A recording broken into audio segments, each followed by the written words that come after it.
Assalamualaikum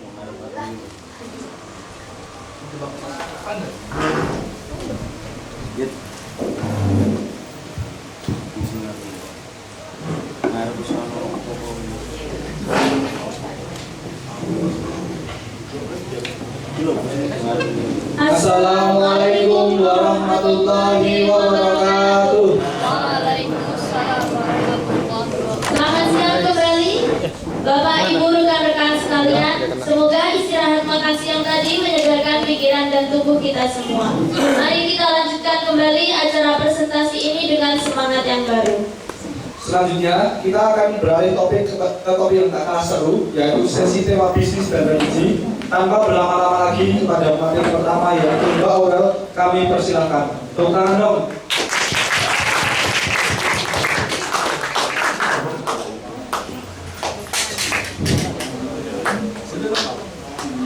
Oke, Assalamualaikum warahmatullahi wabarakatuh. Oke, selamat siang semuanya. Jadi kali ini saya akan presentasiin hasil riset saya, ya, dengan judul tingkat kepatuhan berkewajiban dalam melaksanakan ibadah yang dibimbing oleh Kalman. Kenapa saya pilih materi ini? Jadi sedikit ya. Waktu kecil itu saya pergi ke orang tua saya untuk ke bank, dan kebetulan sampai sana itu siang, dan itu jadwal rutin saya untuk main. Sampai saya nangis, terus diiniin sama pegawai banknya, bentar ya, lagi sholat. Habis itu karena dari awal udah negatif thinking, jadinya mikir, emang beneran sholat ya? Terus next, rumusan masalahnya ada dua. Yang pertama itu berapa persentase antara pegawai bank yang sholat dengan yang ibadah dan yang tidak. Yang kedua itu faktor apa aja yang menghambat pegawai bank dalam melaksanakan ibadah. Tujuannya juga dua, untuk mengetahui presentasinya sama mengetahui faktor-faktor yang menghambat. Manfaatnya ada tiga. Yang pertama itu bagi pembaca nanti bisa menambah wawasan, bagi objek nanti bisa menambah wawasan dan menambah kesadaran, dan bagi peneliti itu bisa mengembangkan ilmu yang penulis dapat. Terus metode penelitiannya itu dari awal Oktober sampai akhir November. Sama tempatnya yang di awalnya pengen di banknya langsung, gak jadi, jadinya di BC sama di rumah. Metode penelitiannya itu ada kuantitatif sama kualitatif. Kuantitatif itu saya bikin kuesioner, terus nanti hasilnya disajikan dalam bentuk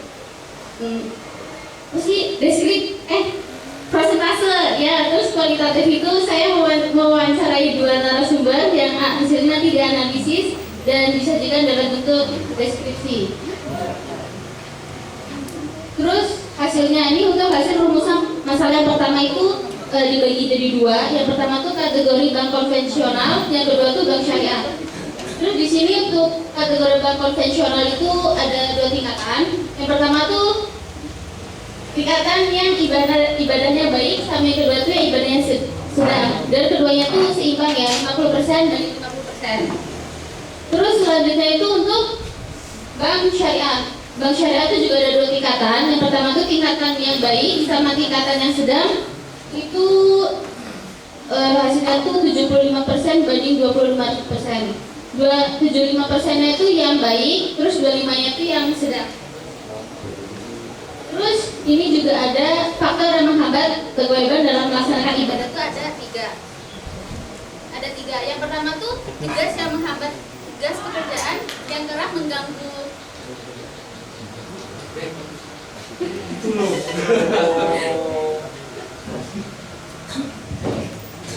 Ada tiga. Yang pertama itu tugas yang kerap mengganggu jam sholat. Yang kedua itu kurangnya fasilitas pengeras suara saat azan. Terus yang ketiga itu kurangnya kesadaran pegawai bank untuk memanage waktu hingga waktu sholat. Terus kesimpulannya itu perbandingan antara dari bank konvensional antara pegawai yang baik yang sedang itu seimbang 50% 50%. Terus untuk bank syariah itu untuk tingkat yang baik dengan yang sedang itu 75% dibanding 25%. Terus dari tiga faktor yang tadi saya sebutin itu dapat kesimpulan kalau misalkan faktor itu kalau misalnya tingkat ibadahnya baik, itu ketiga faktor tersebut itu nggak terlalu berpengaruh. Tapi kalau tingkatnya sedang itu berpengaruh. Saran. Jadi saran pertama tuh melibatkan narasumber dengan latar belakang ibadah yang berbeda biar hasil memuaskan. Kan tadi kan saya cuma ada ibadah yang baik cuma sedang dan gak ada buruknya. Untuk next sudah bisa ada yang buruk juga. Terus yang kedua tuh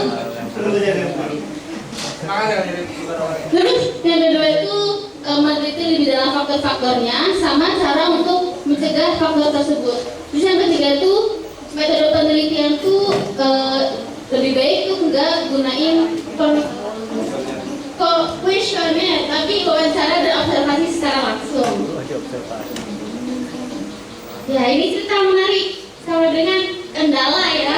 Jadi waktu sebulan awal setelah saya bagi kuesioner itu cuma ada tiga responden, makanya tadi saya bilang lebih baik tuh wawancara sama observasi langsung.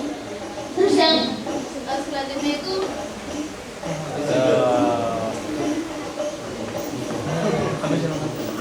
jadi kebetulan narasumber itu kakak sendiri ya. Jadi itu janjiannya tuh siang, tapi kakak pulang ke rumahnya tuh sekitar jam 10-11, jadi nunggunya lama. Malam? Iya malam. Ya lupa dokumentasi. Oke. Sekian dari saya.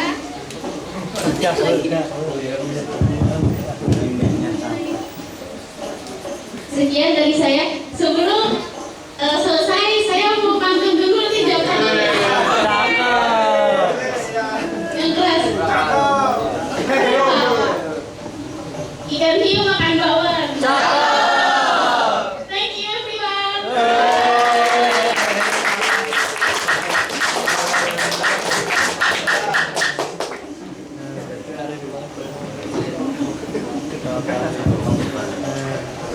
Terima kasih kepada Aurel yang telah menyampaikan materi unik tentang tingkat ketaatan pegawai.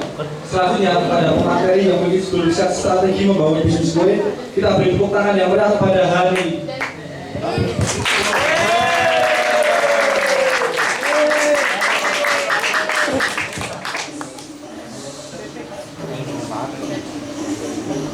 Patut. Assalamualaikum warahmatullahi wabarakatuh. Berdirinya saya di sini ingin mempresentasikan hasil penelitian saya yang berjudul strategi yang harus dilakukan dalam membangun bisnis bakery agar sukses yang dibimbing oleh Pak Sunan. Jadi yang melatar belakangi saya untuk meneliti hal ini karena saya ingin mempunyai bisnis bakery. Dan tentunya dalam membangun bisnis bakery itu tidak mudah dan yang pasti harus mempunyai strategi yang nantinya harus dipertahankan. Di sini saya mempunyai dua rumusan masalah. Yang pertama, bagaimana pelaksanaan dalam menjalankan bisnis bakery, dan yang kedua, apa saja yang perlu dilakukan wirausahawan untuk menarik minat para pelanggan. Adapun tujuannya untuk mengetahui apa saja pelaksanaan dalam menjalankan bisnis bakery dan juga untuk mengetahui kegiatan yang dilakukan wirausahawan agar bisa menarik minat para pelanggan. Manfaatnya ada dua, yaitu bagi penulis bisa merumuskan strategi pemasaran yang lebih efektif berdasarkan data yang diperoleh dari penelitian, dan juga bagi pembisnis membantu pembisnis memahami tren dan preferensi konsumen agar bisa mengembangkan produknya. Metode yang saya pakai untuk penelitian ini yaitu metode kualitatif, yaitu saya melakukannya dengan cara wawancara. Jadi saya mewawancarai ini terhadap toko Bil Bakery dan Dapur Yani.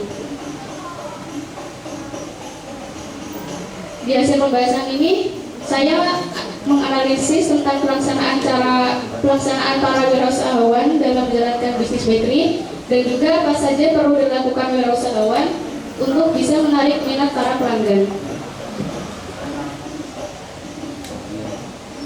Berdasarkan penelitian saya, ada 3 cara pelaksanaan menjalankan bisnis bakery, yaitu yang pertama bisa menyiapkan bahan untuk iklan seperti poster, video, atau poster, video, foto, ataupun bisa banner. Yang kedua, bisa menarik pelanggan menggunakan diskon ataupun bonus. Dan yang ketiga, bisa menyetok beberapa kue di rumah. Cara yang pertama yaitu menyiapkan bahan untuk iklan seperti foto ataupun video yang menarik, misalnya foto-foto kue yang menggugah selera ataupun video proses pembuatan kue yang menarik. Cara yang kedua yaitu menarik pelanggan dengan diskon ataupun bonus. Jadi dengan adanya diskon atau bonus ini seperti potongan harga atau promo bisa membuat pelanggan merasa senang dan tertarik untuk membeli produk tersebut. Yang terakhir, menyetok beberapa kue. Jadi dengan menyetok beberapa kue ini dapat membuat toko bakery lebih efisien dalam memenuhi pemesanan para pelanggan.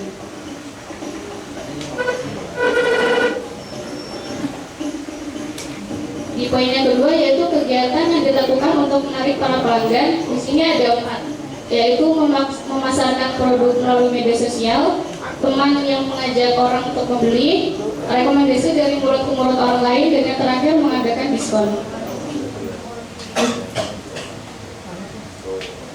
Memasarkan produk melalui media sosial yaitu bisa melalui status WhatsApp, postingan Instagram, atau bahkan Facebook. Yang kedua, teman yang mengajak orang untuk membeli, misalnya teman yang meng-share foto-foto produk kita. Yang ketiga, dari mulut ke mulut orang lain, dan yang keempat, mengadakan diskon.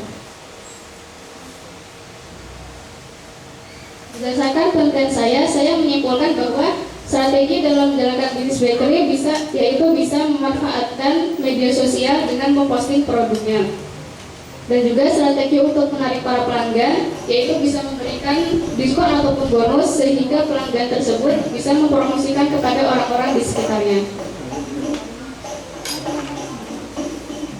Saran saya untuk penelitian selanjutnya, mungkin peneliti bisa lebih memahami tentang penggunaan media sosial atau pemasaran digital. Dan yang kedua, peneliti mungkin bisa lebih fokus untuk meneliti inovasi produk untuk dipakai dalam bisnis tersebut.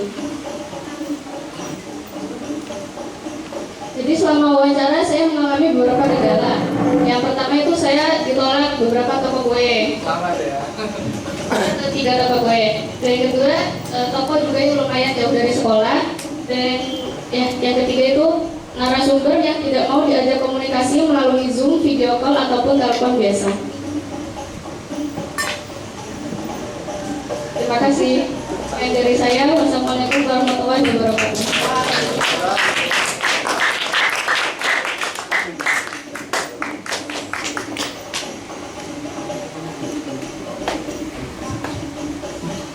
Terima kasih kepada Mbak Hani yang telah menyampaikan materi yang bermanfaat tentang strategi membangun bisnis kue. Selanjutnya langsung saja kita tampilkan yaitu Mas Bagas dengan judul atau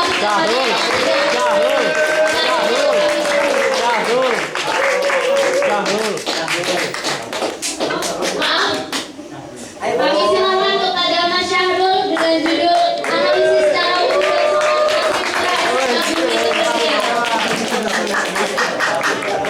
Bagas panik, Bagas. Bagas panik, Bagas.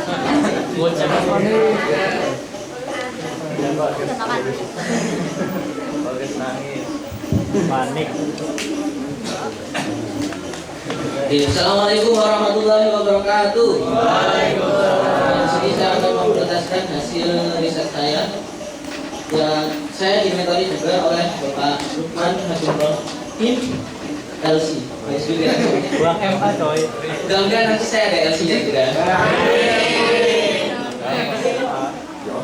Oke, latar belakang. Salah paham antara sah dan terima. Jadi yang memicu awal saya ingin meneliti ini adalah saya pernah mendengar opini seseorang. Kurang lebih opini itu begini. Yang penting sholat sah atau sahnya itu tergantung Allah. Itu kalau kata Gus Kausar itu opini paling goblok. Nah, kenapa? Soalnya gini, sah atau sahnya sholat itu bukan Allah yang menentukan, tapi sah atau sahnya sholat itu ditentukan oleh hukum fikih. Nah, kalau urusan diterima atau tidak diterimanya baru itu urusan Allah. Jadi gitu ya. Nah, urusan masalah dan dari situ saya merumuskan dua masalah ini, yaitu bagaimana praktek wudu dan sholat santri putra SMA ya. Kemudian yang kedua mengetahui pendidikan ibadah wudu dan sholat pada SMA. Nah, ini manfaat ini saya dapatkan ya pastilah menjadi bahan evaluasi musik dan muslimah di bumi Indonesia. Terus habis itu bisa nambah ilmu santri. Metode yang saya ambil itu dua, yaitu kualitatif dan kuantitatif. Yaitu kualitatif saya melakukan acara dengan empat narasumber ini. Empat narasumber ini itu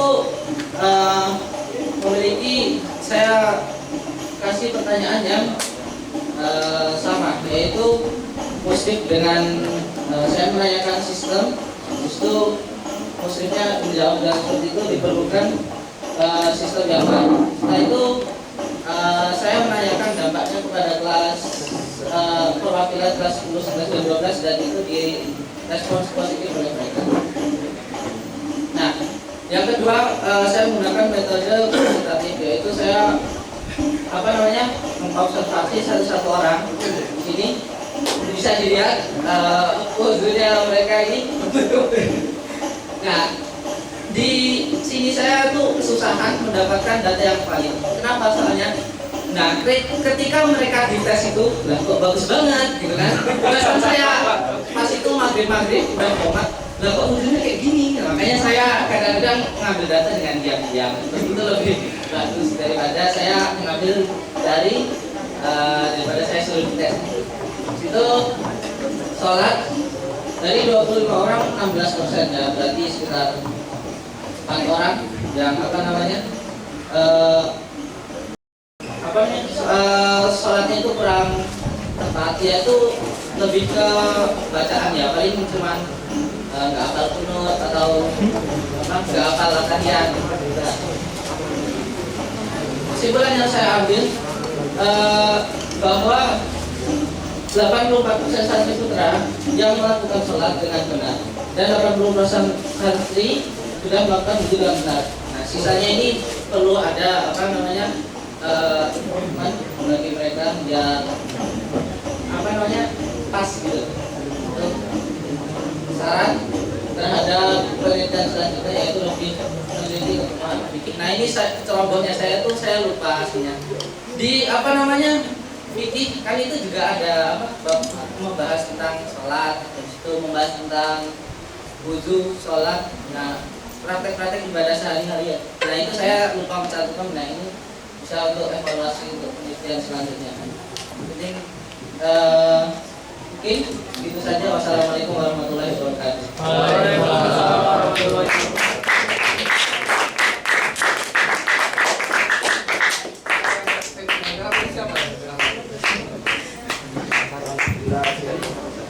Terima kasih kepada Mas Sarul yang telah menyampaikan materi yang pastinya sangat bermanfaat buat muslim-muslimah di bumi Serigia. Nah, di sesi ini yang terakhir kita sambut yang paling menarik yaitu Mas Bagas dari sesi bisnis dan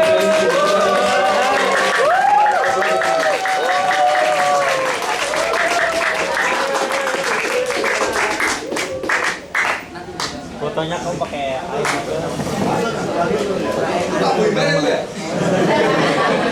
Assalamualaikum warahmatullahi wabarakatuh. Saya juga singkatkan presentasikan riset saya. Tema mata belajar, mata pencarian yang tidak akan mati.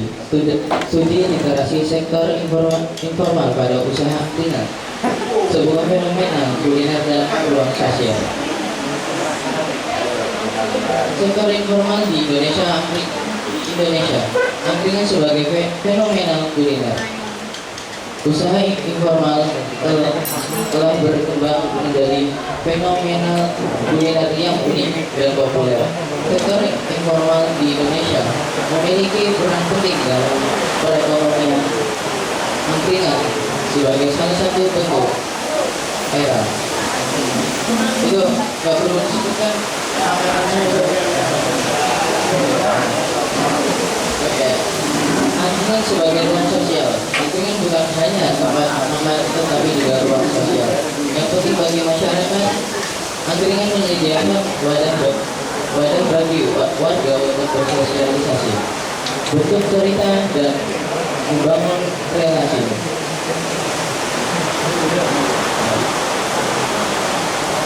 Karakteristik usaha angkringan. Usaha angkringan memiliki ciri khas yang berbeda dari usaha yang kuliner yang lain. Usaha ini umumnya bermodal kecil, menawarkan menu sederhana dan beroperasi di ruang publik. Modal rendah, strategis, menu sederhana, operasi efisien dan ramah dan peluang usaha angkringan. Angkringan meskipun sederhana menghadapi tantangan seperti regulasi dan fluktuasi harga bahan baku, namun usaha ini juga memiliki peluang besar untuk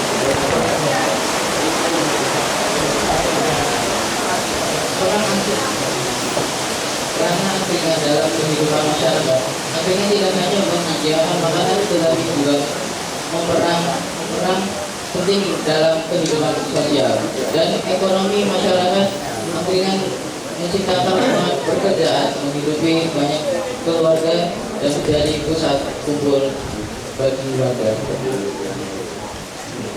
Hasil dan pembahasan penilaian mata pencarian yang tidak akan mati. Angkringan sebagai usaha kuliner sektor informal. Sektor informal merujuk pada aktivitas ekonomi yang tidak tercatat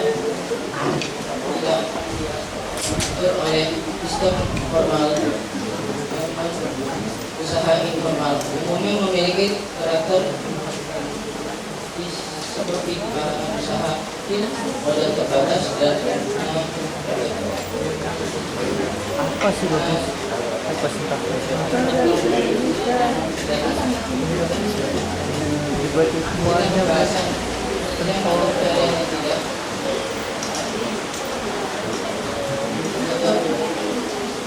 Angkringan merupakan fenomena kuliner dan ruang sosial yang penting di Indonesia. Usaha ini memiliki karakteristik khas seperti ekonomi dan pariwisata.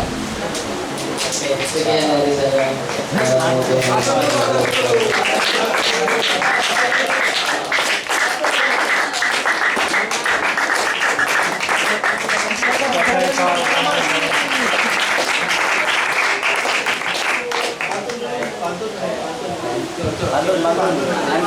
Terima kasih kepada Mas Bagas atas pemaparan materinya yang sangat menginspirasi. Setelah mendapatkan materi dari teman-teman tadi, selanjutnya kita akan beralih ke sesi tanggapan. Sesi tanggapan selama 10 menit dibuka. Teman-teman dipersilakan menempati panggung. Udah lah. Baik, untuk teman-teman kelas 12 dipersilakan untuk memberikan beberapa pertanyaan kepada teman-teman yang akan menduduki panggung.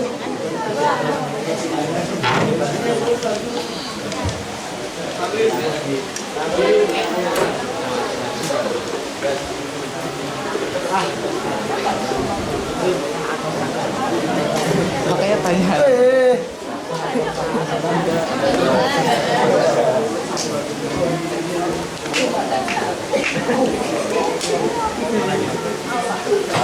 Bocor. Kelas 12 ya. Kelas 12 pasti. Saya sudah Pak. Kebanyakan kasihan nanti.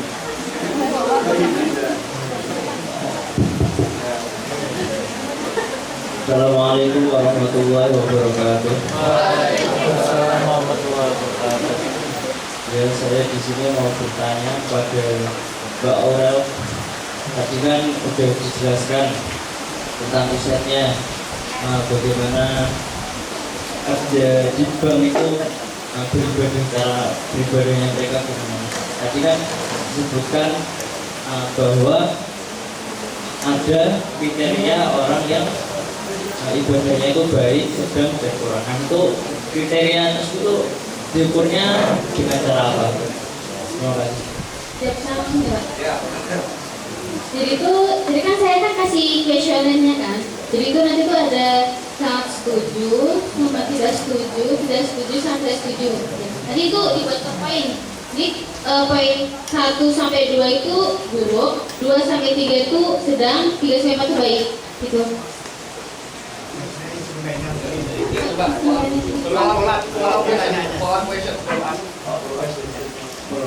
Maksudnya pertanyaannya apa? Oh alah, pertanyaannya tuh ya apakah dengan cara itu udah valid?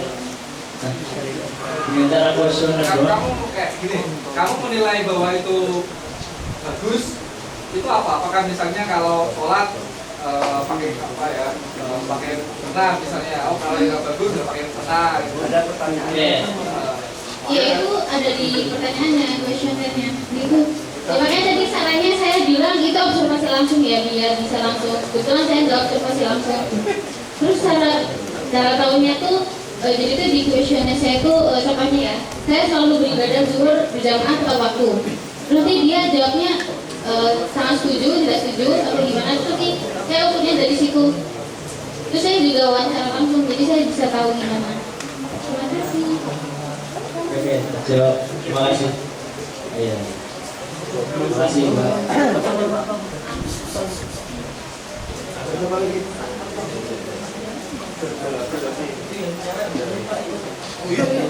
Ya. Saya mau nanya itu punyanya Mas Gebet. Itu metode penelitiannya pakai apa? Wawancara.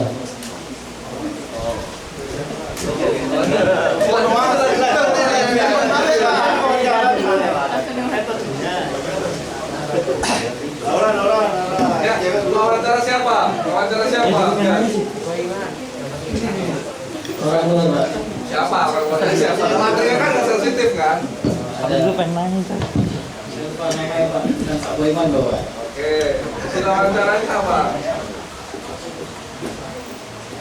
Hasilnya apa? Hasilnya apa kemarin? Sisi wawancaranya.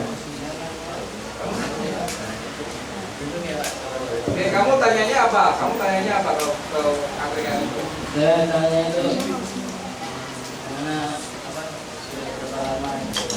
apa sudah berapa lama jualan lama banget dari jam aja pagi.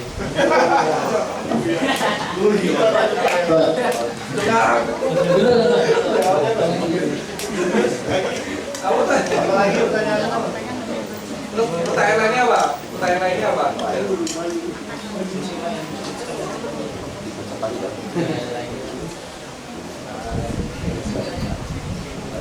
Jadi pertanyaan dari Dewan Majapahit itu jawaban dari pertanyaan kamu tentang waktu dari Dewan Majapahit itu bisa menggambarkan bahwa dengan itu nggak ada matinya gitu. Menyimpulkan seperti itu.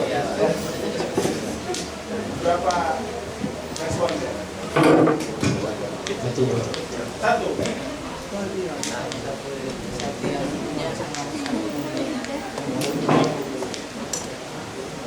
Ke pembeli tanya apa? Ya, enak ya membeli sebuah makanan kayak gitu Pak. Katanya enak karena saya itu orang yang tidak suka memberikan hal-hal yang hal gitu Pak. Oke. Belinya bukan lagi Pak. Bukan Pak. Bapak terus. Gampang itu warna-warna. Banyak diri seperti ya.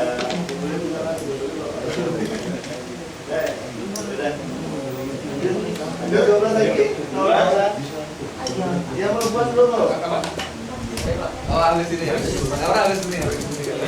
Ayo lagi nanya Pak. Ya, saya mau bertanya khusus untuk Mas Bagas ya. Tadi kan alasannya belum disebutin kan, belum dijelaskan. Kenapa kamu memilih tema angkringan sebagai risetmu? Karena saya dulu sering main di angkringan ya. Saya coba aja angkringan. Kayak dulu belum ada cash ya? Aduh.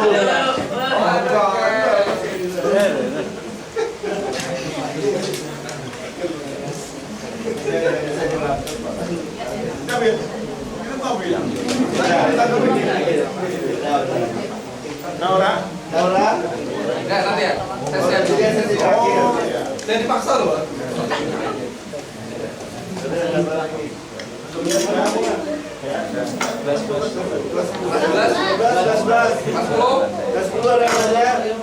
Mama, naik dulu. Tanya.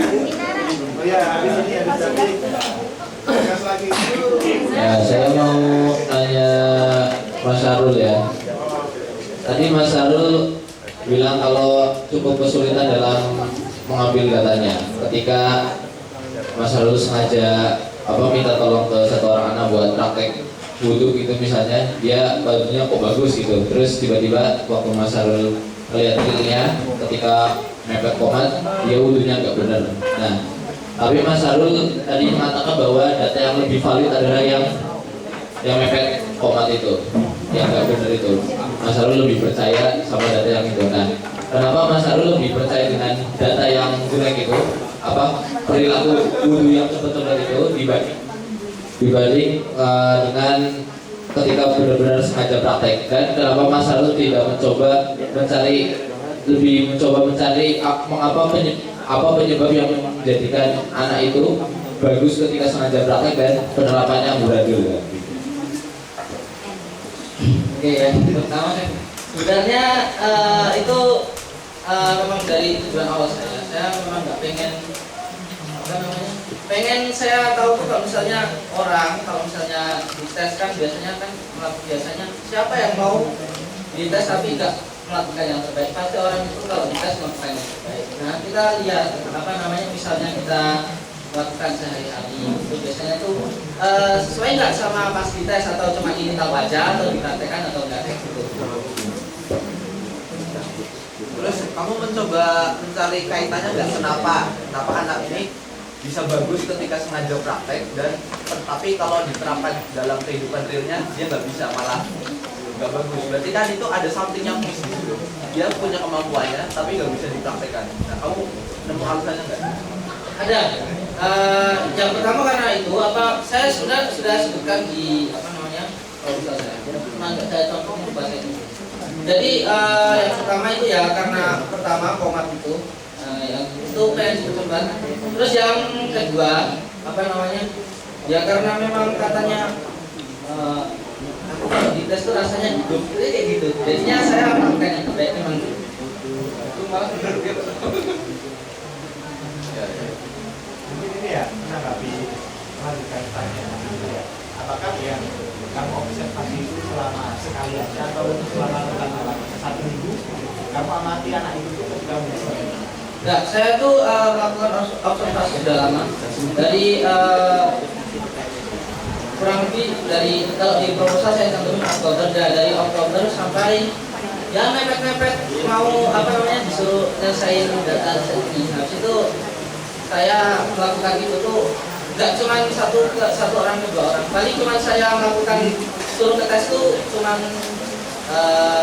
beberapa orang aja yang saya itu susah untuk dapetinnya. Soalnya kan nggak semua orang tuh wudhunya di luar, ada yang wudhu di kamar mandi, ada yang wudhu di belakang, dan itu saya tuh susah kalau misalnya saya itu biasanya kalau saya mau ngambil data tuh di gaji itu biasanya tinggal bawa aja ke tempat nanti ya. Oh gitu.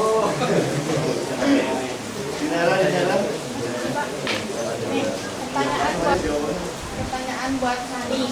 Apakah siswa atau siswi SMA BC bisa membangun bakery? Terus apakah ini pertanyaan buat guru-guru juga? Apakah SMA BC itu bisa atau Bumi Cendekia itu bisa membuat seperti kayak Gontor gitu, Gontor bakery gitu? Fasilitasi begitu.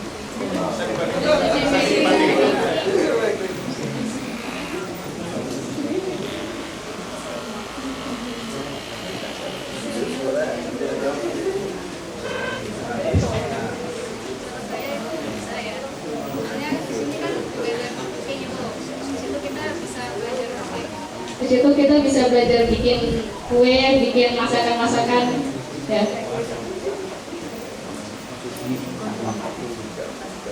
Ini kalau menurutmu bisa nggak kita bikin bakery? Bisa.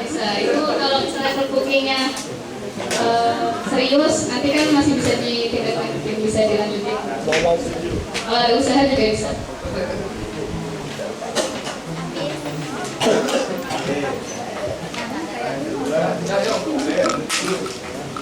Apa? Lahir Mirza. Itu dulu.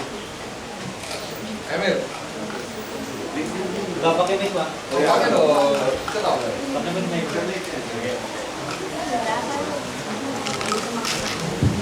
Assalamualaikum warahmatullahi wabarakatuh. Saya ingin bertanya kepada Bagas. Ada beberapa hal dari PPT-nya yang bangsat menurut saya. Pertama, mengapa ada dua pertanyaan? Mengapa kuliner angkringan ini termasuk dalam mata pencaharian yang tidak akan mati? Ini nggak dijelaskan ya. Nah, kedua, di sini juga nggak dijelaskan tentang ya tadi alasan mengapa usaha angkringan ini sebuah fenomena kuliner yang nggak akan mati gitu. Di pembahasannya sama sekali Nggak ada gitu. Di pembahasannya sama sekali nggak ada dan hanya menjelaskan, malahan dijelaskan menu-menu dalam angkringan. Karena kan kalau misalnya kenapa bisa dibilang angkringan tidak akan mati? Dia itu kan udah banyak gitu, udah banyak orang yang pakai Kedua, mati tapi kan. Dan banyak orang yang udah punya angkringan ya. Maka itu saya bisa bilang kenapa angkringan ini tidak akan mati. Berarti orangnya tidak akan mati.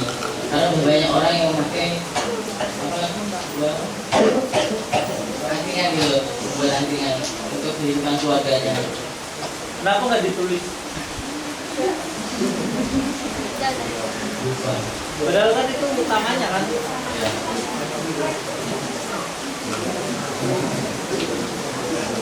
Why? Kenapa nggak ditulis? Padahal bukannya itu utamanya malah ya.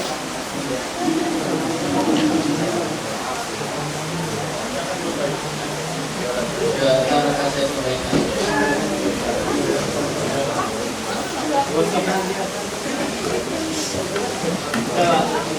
Oke, ya, thank you. Kita ya.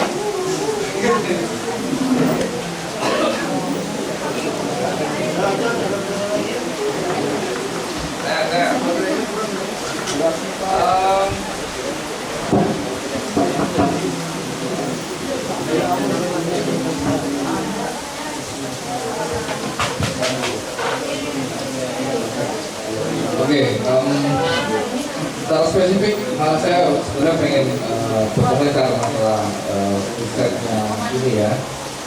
Yang dari Syahrul ya, karena tadi misalnya ada hal yang saya rasa itu belum terjawab tadi, dan itu menunjukkan sebuah fenomena. Ada yang dia tahu dari budaya vegan, dia tahu tapi kenapa ketahuan atau kemampuan itu tidak bisa terintegrasi. Jadi misalnya orang itu kayak orang itu perlu pendekatan filosofis. Itu kayak gini, orang tahu korupsi itu salah besar, tapi orang masih korupsi. Ya, orang tahu bahwa orang merokok itu salah sambil pesantren ya, tapi masih merokok. Nah itu ternyata juga terjadi dalam perkara sholat. Orang tahu caranya sholat itu begini, orang tahu caranya wudhu begini, tapi ternyata ketika sehari-hari itu bisa berubah. Nah, kalau saya juga nggak tahu alasannya apa. Menurutku ini jadi pertanyaan kunci untuk misalnya keselanjutan. Kenapa ada kesenjangan antara pengetahuan baik dengan praktek baik? Ya.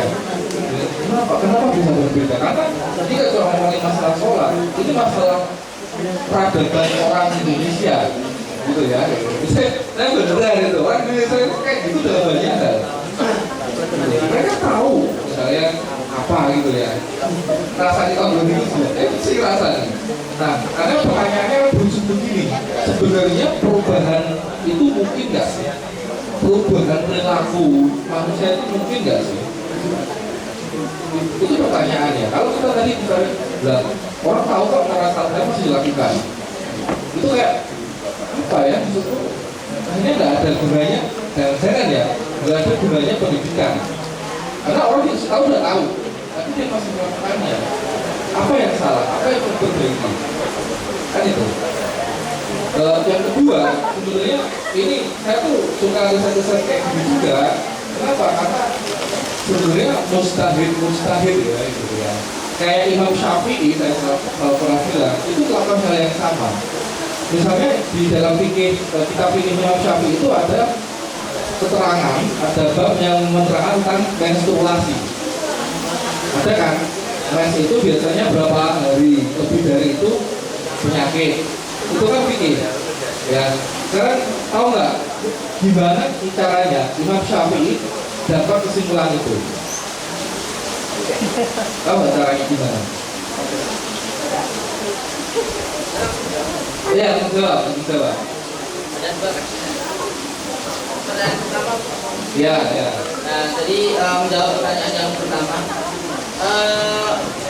sebenarnya kalau misalnya tentang mempraktekkan nggak mempraktekkan itu sebenarnya semua itu tuh kurangnya hanya di kalau misalnya di sholat itu mereka cuman sudah praktek tapi cuman kadang-kadang kulitnya lupa, terus tangannya lupa gitu. Habis itu kalau misalnya wudhu apa namanya memang mereka nggak mampu mempraktekkan sesuai dengan apa, ada beberapa nggak semuanya nggak mempraktekkan semuanya yang mereka tahu. Misalnya gini, kalau misalnya gini, jadinya gini, antara teori dan praktek itu harus jadi satu kesatuan. Jadi makanya tadi saya wawancara dalam itu diperlukan kurikulum baru untuk memantau teori dan praktek itu. Nah, caranya gimana? Setiap 3 kali teori maka dilakukanlah praktek dari teori tersebut. Nah, seperti itu. Itu sudah menurut saya sudah cukup jawaban yang pertama. Terus yang kedua, yang pertama dari para mujtahid itu memutuskan suatu hukum itu melihat dalil yang ada. Yang pertama itu dari Al-Quran. Kalau dari Al-Quran nggak ada, itu nanti turun lagi ke hadis. Nah, kalau hadis nggak ada, nanti turun lagi. Itu menurut ijma. Jadi nanti banyak ulama-ulama itu berijma. Sepakat nggak? Misalnya rokok haram? Nggak. Misalnya sepakat nggak rokok haram? Nggak. Seperti itu. Nah, yang keempat nanti itu hukumnya misalnya kias. Misalnya contohnya kecubung itu. Nah, kecubung itu gimana caranya kok haram? Nah, jadinya karena hakikatnya khamar itu adalah memabukkan. Jadinya dikiaskanlah kepada kecubung bahwa kecubung itu kan memabukkan, jadi itu dinyatakan haram. Nah, mungkin seperti itu yang bisa saya jelaskan. Ya.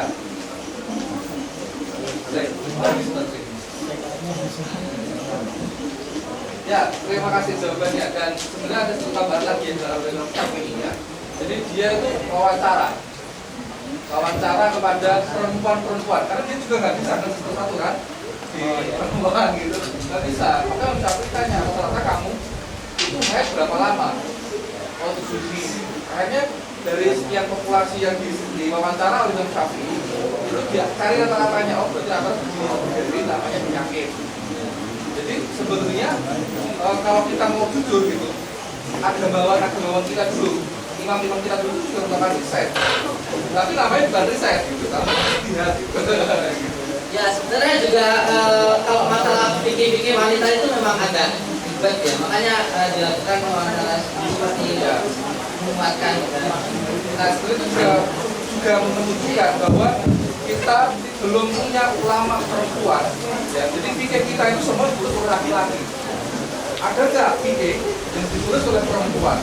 Ya, sebenarnya kalau misalnya yang ditulis perempuan itu jarang, tapi kalau perawi hadis ya banyak itu seperti Aisyah, untuk Hafsah, dan banyak lagi. Ya. Betul. Terima kasih banyak. Tapi masalah ini ya lama perempuan. Oke, terus dan cukup dulu. Saya mau kasih apresiasi lagi sama terutama Aurel ya. Public speaking-nya bagus. Terutama ya Aurel, saya amazed gitu kamu tadi bisa memainkan suasana kayak gitu. Nah itu hari ini saya rasa mungkin salah satu pembicara terbaiknya dari segi fluency, dari engage masanya itu ya Aurel dari itu. Terima kasih.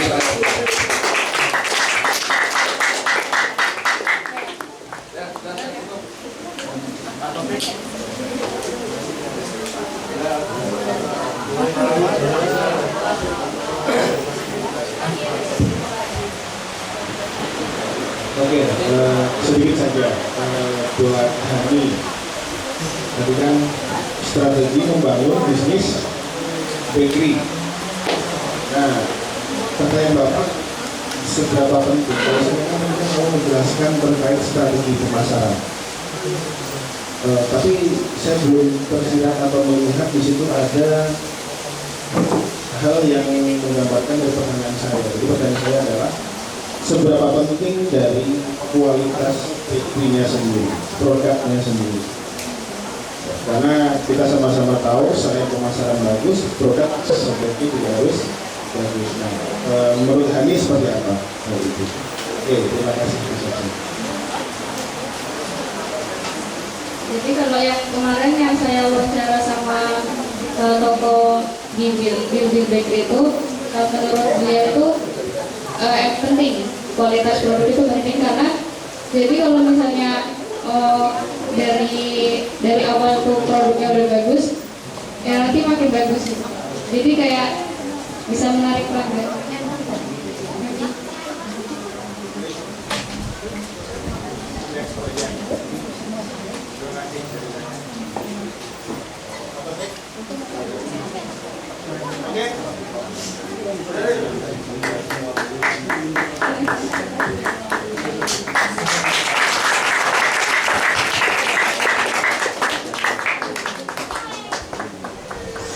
Demikian sesi tanggapan untuk tema bisnis dan religi telah berakhir. Selanjutnya kita akan beralih ke sesi presentasi terakhir kita, yaitu riset dengan tema pendidikan. Langsung saja kita tampilkan presentasi pertama dari tema pendidikan, yaitu Mbak Farika dengan judul Efektivitas Kurikulum Merdeka sebagai Solusi Peningkatan Pendidikan. Kepadanya disilakan.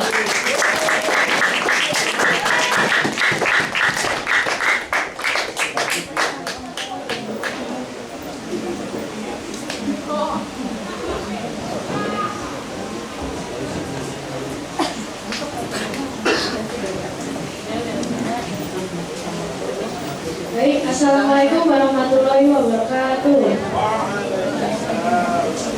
Sebelumnya saya ingin mengucapkan terima kasih kepada Bapak Guru yang sudah membantu saya menyelesaikan riset ini, terutama mentor saya Ibu Sari yang hari ini berhalangan hadir. Hadirnya saya di sini ingin mempresentasikan hasil riset saya yang berjudul Efektivitas Kurikulum Merdeka sebagai Solusi Peningkatan Kualitas Pendidikan bagi Siswa di SMA Budi Jaya. Berikut data isinya. Pertama-tama ada latar belakang. Kenapa sih harus kurikulum merdeka? Jadi kurikulum merdeka sendiri ini adalah inovasi baru yang baru diperkenalkan ke publik tahun 2021 sebagai jawaban pada saat itu karena pas itu adalah masa pandemi dan baru di penerapan awalnya itu baru dilakukan pada tahun 2022. Dan penerapan secara meluasnya dilakukan pada tahun ajaran 2022-2023. Lalu poin kedua dan ketiga ini berkesinambungan. Jadi kurikulum sendiri itu berkontribusi terhadap kesiapan siswa menghadapi masa depan. Jadi saya ingin tahu seberapa efektif penerapannya saat ini. Lalu ada rumusan masalah. Rumusan masalah satu aja, yaitu apakah penerapan kurikulum merdeka dapat meningkatkan kreativitas, mandirian, serta motivasi belajar siswa di SMA Bumi Cendekia.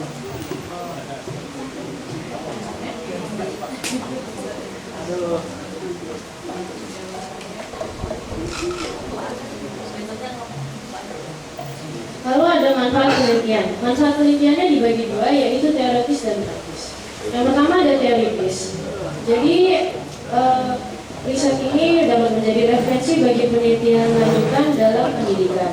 Yang kedua yang praktis dapat membantu untuk membuat kebijakan serta merancang strategi implementasi yang lebih efektif lagi. Lanjut ke metode penelitian. Saya melakukan riset ini dimulai dari bulan Agustus sampai Desember 2024. Tempatnya di SMA Bumi Cendekia menggunakan metode kuantitatif. Lalu instrumen penelitiannya ada angket yang berupa Google Form yang terdiri dari 8 pertanyaan tertutup dan 2 pertanyaan terbuka. Caranya itu saya menyebarkan angket kepada siswa kelas 10, 11, dan 12. Tiap kelasnya saya mengambil 5 sampel responden. Jadi total responden yang saya dapatkan ada 15 orang.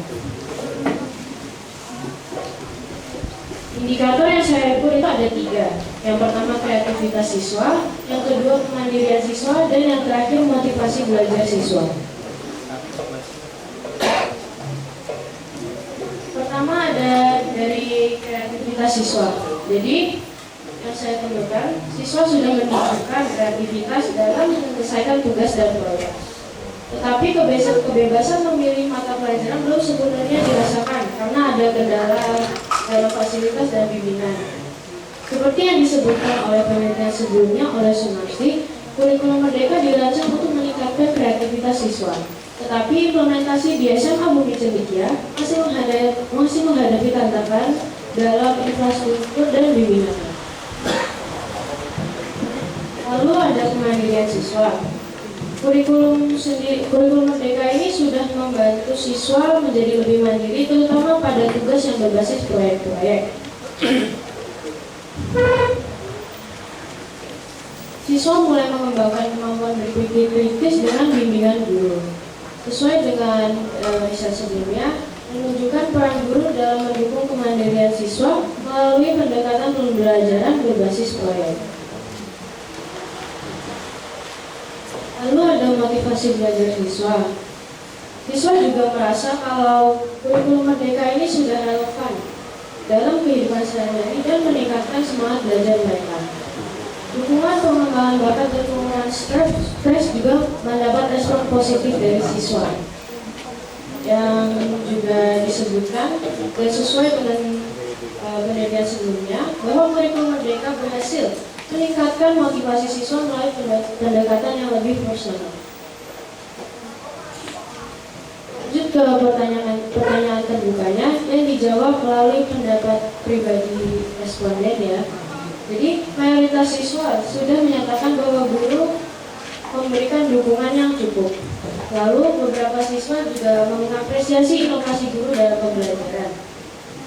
Sejalan dengan riset yang sebelumnya, tantangan utama dalam implementasi kurikulum merdeka adalah kesiapan sebagian guru yang masih menggunakan metode tradisional. Jadi di SMA Bumi Cendekia ini sudah menggunakan metode yang lebih inovatif. Lalu pertanyaan terbuka yang kedua adalah dukungan dari guru. Jadi kurikulum merdeka sendiri memberikan ruang untuk pengembangan bakat dan minat siswa. Tetapi sebagian siswa merasa kurikulum ini kurang mempersiapkan mereka untuk ujian yang berbasis kompetisi. Jadi kualitas pendidikan di SMA Bumi Cendekia dapat meningkat dengan pendekatan kurikulum yang lebih seimbang antara pengembangan soft skills dan persiapan ujian formal.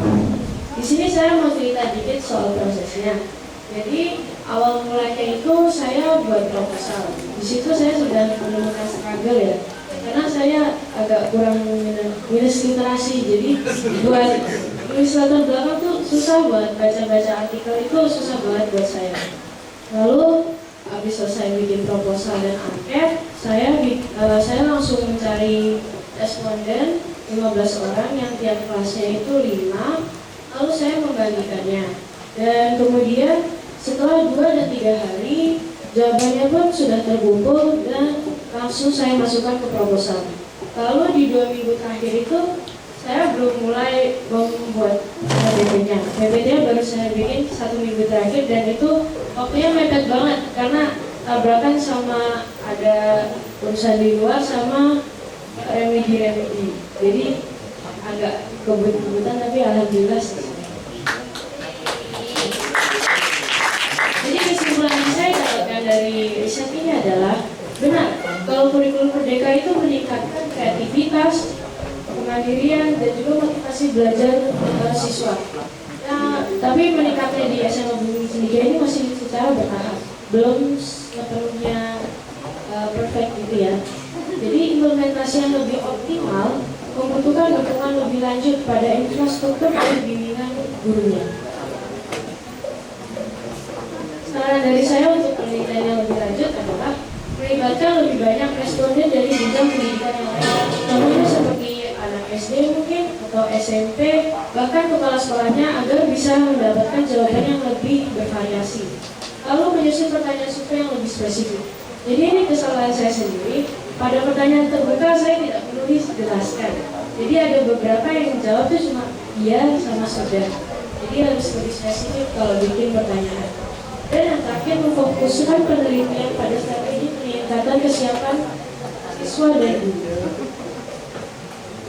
Sekian dari saya, kurang lebihnya mohon maaf. Assalamualaikum warahmatullahi wabarakatuh.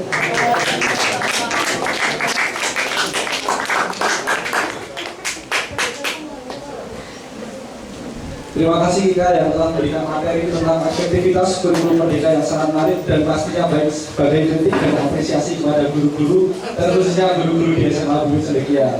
Selanjutnya dipersilakan untuk masuk ke depan kepada Mas Gaza dengan risetnya yang berjudul Stres Akademik Siswa SMP Bumi Cendekia.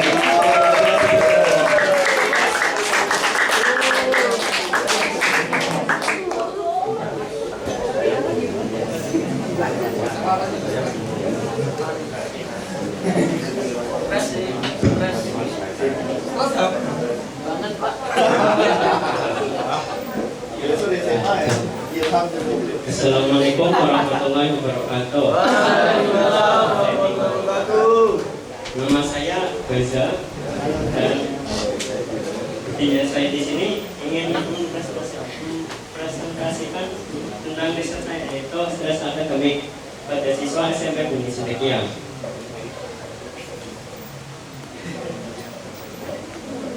Pendahuluan, latar belakang stres akademik adalah situasi di mana seorang siswa merasa tertekan karena tuntutan dari orang tua atau sekolah yang lebih batas kemampuannya, seperti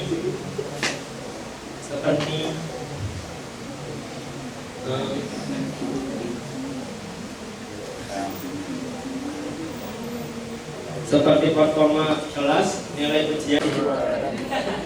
Sudah. Action. Assalamualaikum warahmatullahi wabarakatuh. Waalaikumsalam. Saya Diva.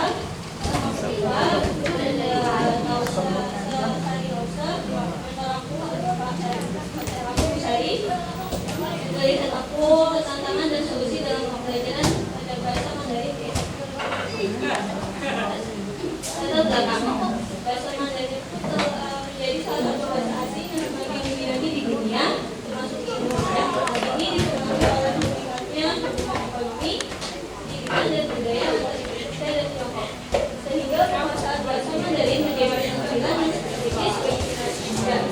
Kita sekolah atas SMA, pembelajaran bahasa Mandarin menjadi bagian dari tambahan di bagian dalam mendukung efektivitas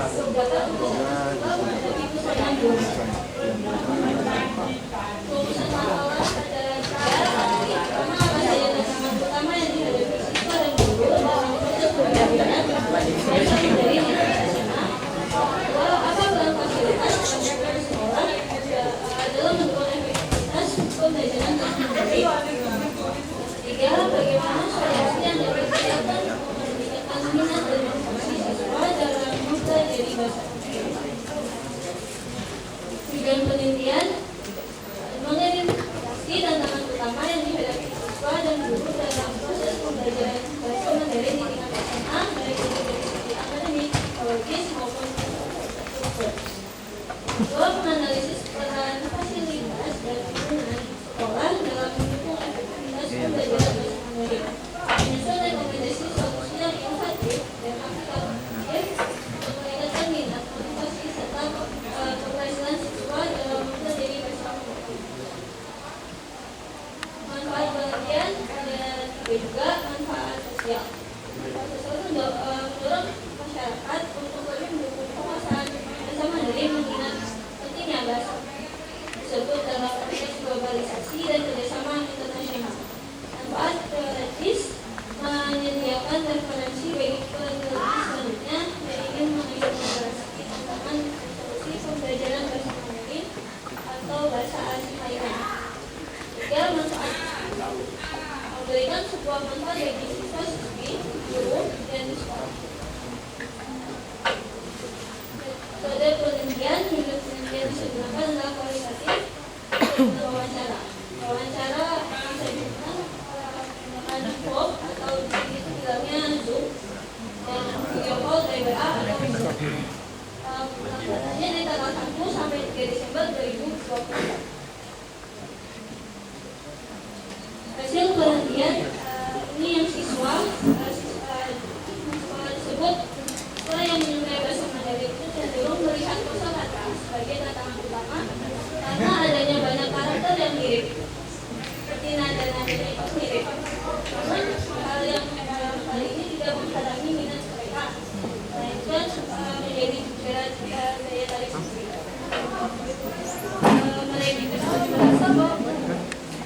Mereka merasa bahwa pembelajaran bahasa Mandarin lebih mudah dibandingkan manfaat pelajaran lainnya.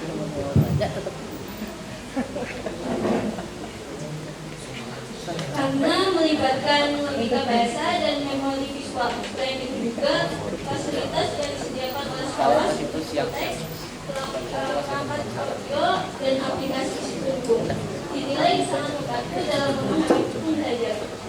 Dari guru yang konsisten melalui metode interaktif seperti permainan kosakata dan diskusi kelompok turut berperan penting dalam meningkatkan suasana belajar yang menyenangkan dan bermanfaat.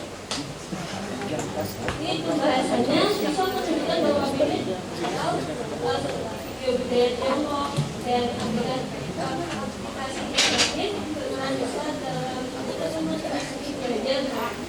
Pendekatan yang mengintegrasi budaya dan bahasa pembelajaran bahasa tersebut lebih relevan dan menarik. Kegiatan ekstrakurikuler, mengikuti lomba pidato atau kunjungan budaya.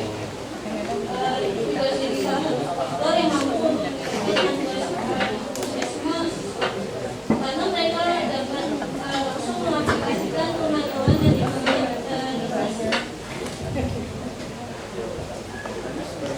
Ini hasil penelitian yang dari guru. Selesai mewawancari dua guru, kita bahwa mereka memiliki pengalaman dan strategi yang beragam dalam menghadapi tantangan belajar. Guru pertama menggunakan metode interaktif seperti diskusi kelompok tentang media visual dan komunikasi siswa. Terutama saat menggunakan dan percakapan dasar. Lalu guru yang kedua fokus pada pendekatan metodik untuk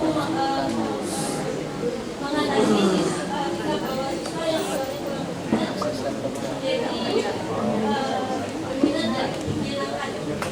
Kedua guru itu sama-sama mengakui pentingnya melanjutkan pembelajaran bahasa Mandarin dengan budaya sendiri melalui fotografi dan perayaan. Dalam hal ini lingkungan sekolah, kedua guru menyebutkan fasilitas yang memadai, tetapi menjadi pentingnya pelatihan tambahan untuk meningkatkan kompetisi.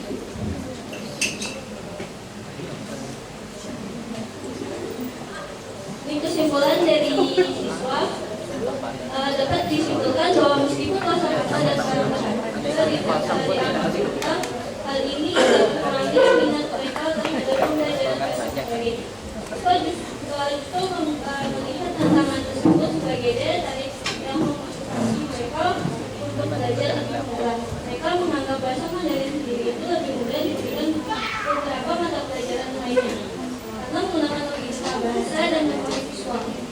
Dengan guru yang menggunakan metode interaktif serta fasilitas memadai seperti input teks, perangkat audio, dan aplikasi pendukung menjadi faktor penting dalam menciptakan pengalaman belajar yang menyenangkan dan aktif. Dan juga kegiatan ekstrakurikuler dan pendekatan berbasis budaya untuk meningkatkan motivasi siswa untuk belajar dan penggunaan bahasa Mandarin. Kesimpulan dari guru, pembelajaran bahasa Mandarin diharapkan pada mahasiswa yang kurang berminat atau merasa kesulitan, terutama pada awal. Guru menggunakan berbagai metode kreatif seperti role-play, part-learning, dan pemanfaatan teknologi untuk menarik minat siswa dan membuat pembelajaran lebih relevan.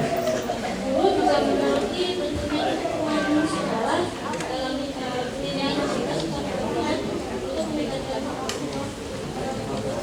Bagaimana harus siswa dan guru sepakat bahwa pendekatan interaktif, integrasi budaya, serta penggunaan teknologi adalah kunci utama untuk meningkatkan efektivitas pembelajaran bahasa Mandarin di tingkat sekolah dengan kolaborasi yang baik antara siswa, guru, dan sekolah. Pembelajaran bahasa Mandarin dapat menjadi efektif dan berdampak positif.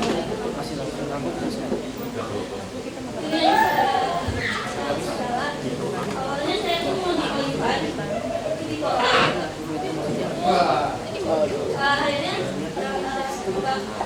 masih proposal sekolah, akhirnya dapat masuk sekolah. Salah satunya juga ada sekolah internasional. Itu salah satu sekolahnya itu menantang saya untuk membuat proposal dengan bahasa Mandarin itu full project dalam 1 hari. Kalau misalnya berhasil, mereka yes.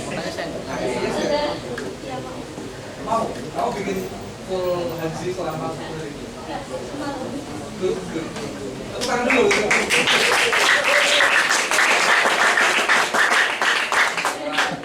agak susah buat komunikasi. Misalnya yang aku mau belajar itu komunikasi. Kamu nggak boleh pakai bahasa Indonesia, tapi pakai bahasa Inggris atau Mandarin. Karena aku milih Mandarin karena aku nggak bisa bahasa Inggris. Terus masih banyak lagi kendala untuk melakukan. Ini terima kasih pada Sofian, Karim, Kang Yusuf, terima kasih buat Pak Taufik karena ya buat proposal itu saya selalu nanya ke Pak Taufik dan Perfect, pas respon ya? Salah juga. terima kasih, thank you, dan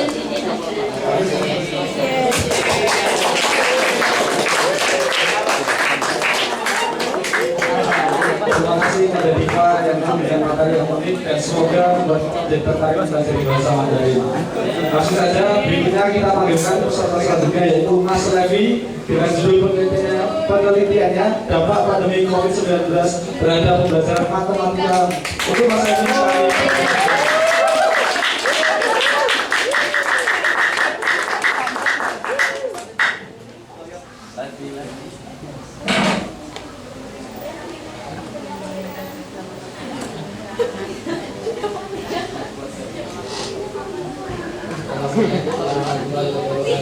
Waalaikumsalam warahmatullahi wabarakatuh. Saya dampak pandemi COVID-19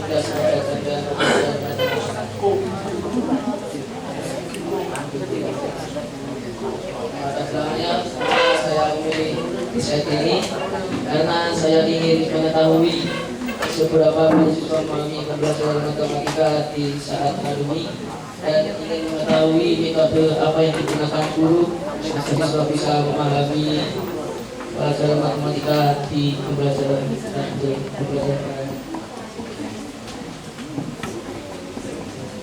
rumusan masalah saya di sini bagaimana dampak pandemi COVID-19 terhadap capaian pembelajaran matematika 19 hingga dunia dunia dan tujuan penelitian sama manfaat penelitian bisa tidak sini.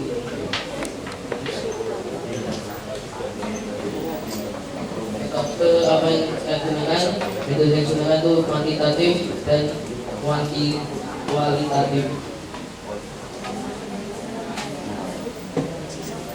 Pengalaman saya saat menggunakan metode bahasa itu umat bingung mau dikirim ke siapa terlebih dahulu sama mencari waktu yang pas di saat SMP kelas 3 itu mengakses laptop, dan di saat itu siswa-siswa tidak dapat tugas dari guru. Saat wawancara itu karena salah dulu 2 kali, terus wawancara yang baik dan benar sama mencari waktu yang pas untuk janjian guru dan siswa. Durasi wawancara siswa itu menurut siswa hasil pembelajarannya itu potensi pembelajaran mereka itu makin menurun karena pembelajaran online itu memang tidak efektif, apalagi dalam pembelajaran matematika, karena pembelajaran matematika itu butuh praktek dan pengawasan penuh dari guru. Itu yang dari guru itu pembelajaran matematika memang tidak cocok untuk menggunakan metode daring, karena banyak siswa yang saat melakukan Zoom itu malah sibuk main games dan tidak memperhatikan guru.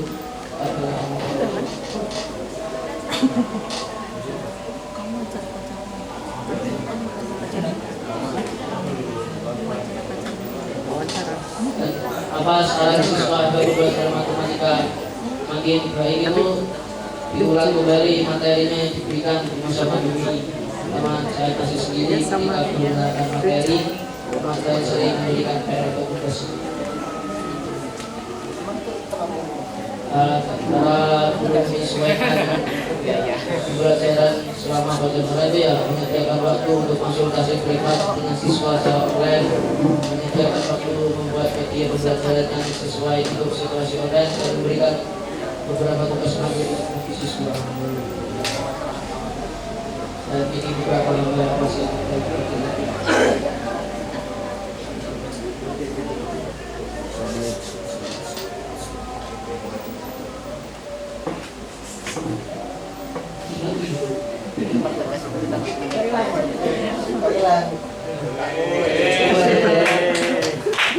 kesimpulannya itu belajar matematika itu memang tidak efektif dengan metode belajar daring, karena siswa bisa memahami materi matematika dengan berdasarkan kalau dari guru itu ada siswa tidak semangat saat melakukan belajar online dikarenakan ada beberapa faktor yaitu jaringan yang tidak mendukung, rasa kalau yang terbaca itu sia-sia, dan guru berharap selepas pandemi semangat belajar siswa semakin meningkat dan bisa memperoleh ilmu belajar. Dan sarannya cukup menggunakan metode saja. Sekian, terima kasih.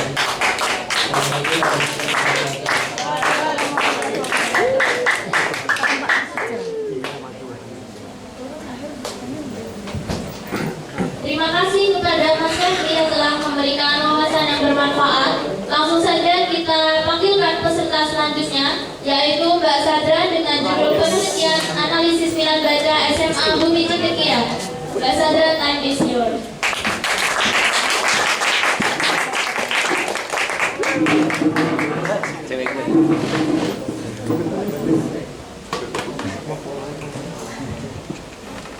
Assalamualaikum warahmatullahi wabarakatuh. Waalaikumsalam warahmatullahi wabarakatuh. I'm Sadran, and this afternoon I will be presenting some study habit of senior high school students of Bumi Cendekia. Introduction. My opinion that it is important for our and the benefit of it is that it gives us lots of positive the relationship of teaching to the gives us the ability of learning and learning Emphasis ability of writing, speaking, and listening.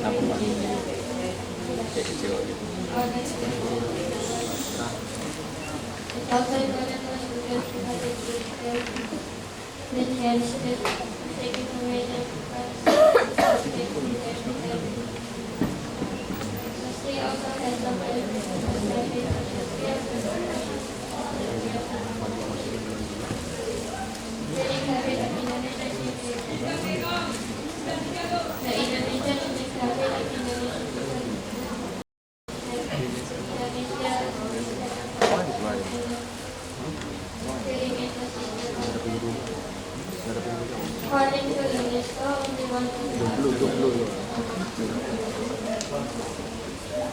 the Indonesian diversity rate is dominated, while in other countries such as Norway and Netherlands, the diversity rate is approximately 3%. The importance of equality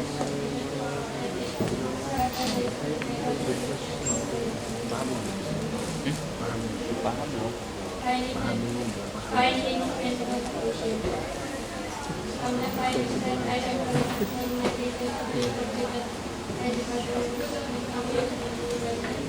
and growth is that materials and life from the interview that I have done with my conclusions, the findings that I have passed is that this is applicable to continue. Thank you.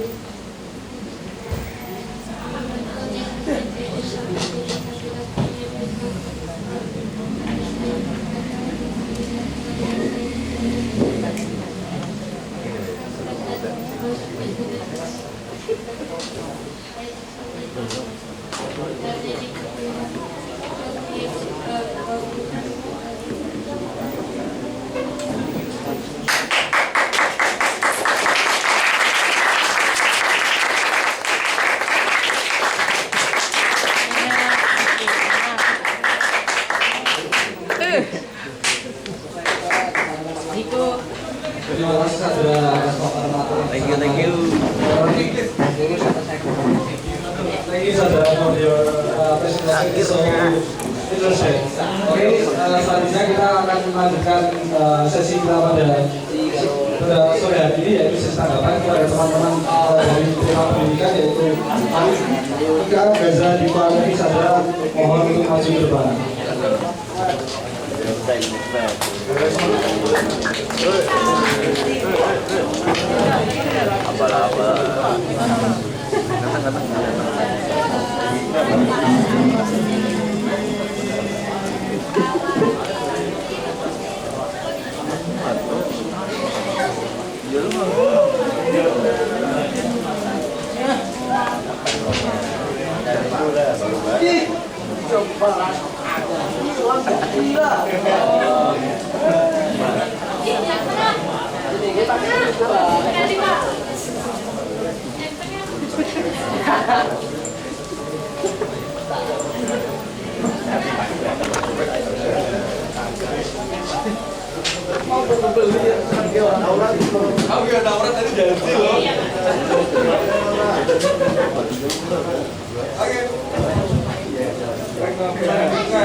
Kayaknya sih, kenapa milih matematika gitu?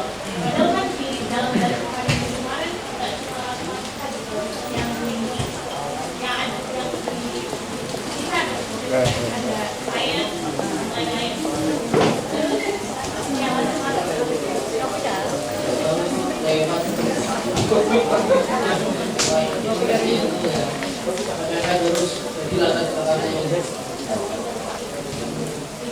Kamu matematika memang menarik gitu untuk dikulik.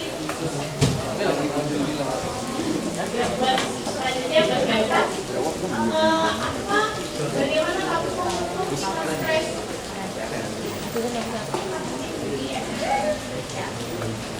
Jadi kan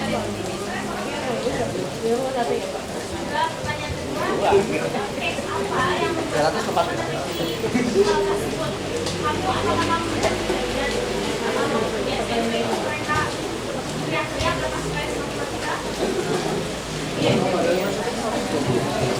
langsung coba. Jadi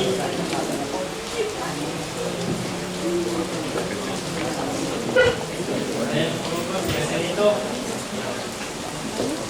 dalam satu hari yang sebelumnya itu kayak biasa sosial cerita sama teman, terus tiba-tiba besoknya itu diri dan kita foto terus diri organisasi sama teman-teman.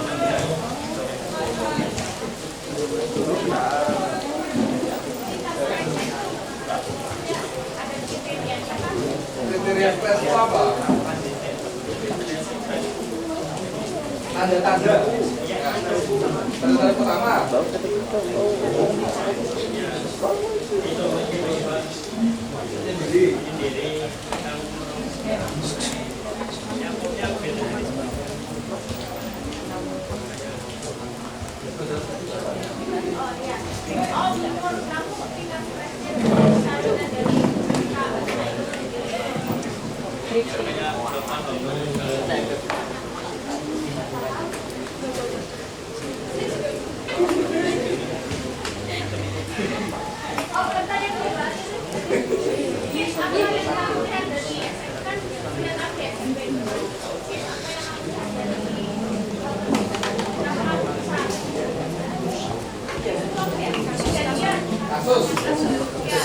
Izin ke orang dia, Mas.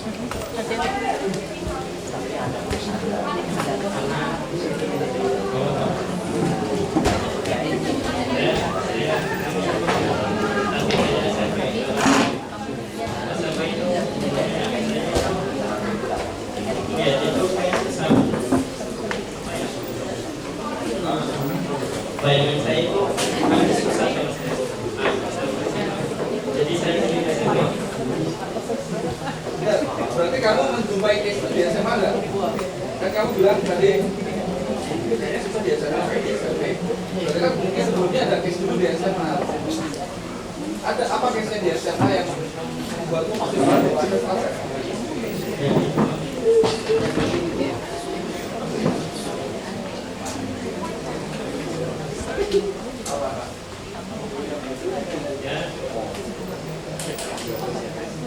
kayak tiba-tiba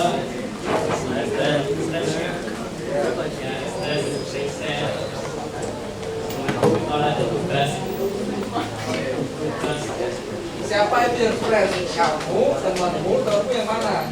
Kelas berapa? Atau gurunya yang stres? saya juga kadang terus teman-teman Sekarang kamu dulu, alhamdulillah. Kamu stres. Tandanya kamu stres apa? saya kayak kalau mau ngelakuin itu Yang mau ngelakuin itu? Terus kamu malas? jadi malas. Stres sama malas sama nggak? Tidak.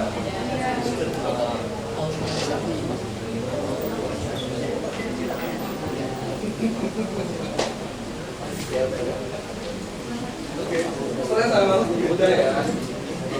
Kamu nggak mau itu mungkin bukan malas, tapi burnout. Kalau burnout nggak?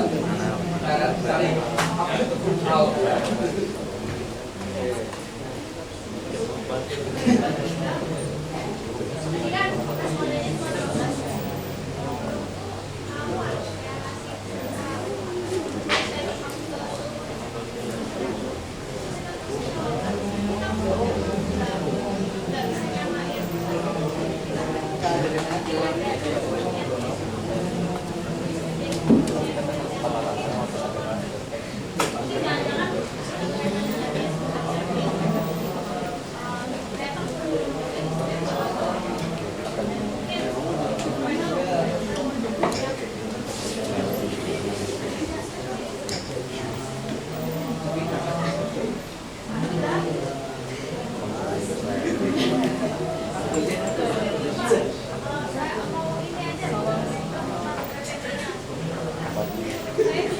apa itu?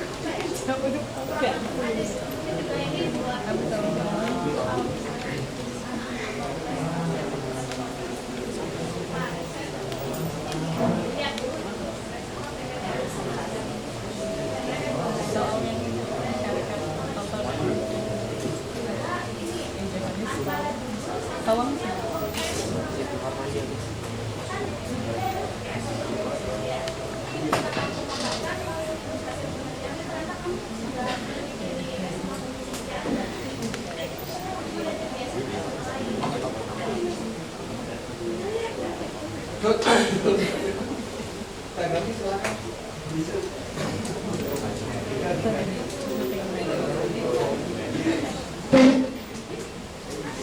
Jadi mau menanggapi Kak Naura tadi, kenapa nggak semuanya? Awalnya tuh mau semuanya, cuma kata Bu Sari kebanyakan emang bisa terkejar gitu. Ya, jadi aku bilang aja kalau aku ambil sampel awalnya tuh pengennya 3 doang tiap angkatan. Nah itu kan lebih dikit lagi, jadi nanti tambah Kak Sosi 5 tuh mungkin lebih mungkin, cuma belum yang benar-benar menjawab gitu karena nggak keseluruhan. Harusnya emang keseluruhan sih.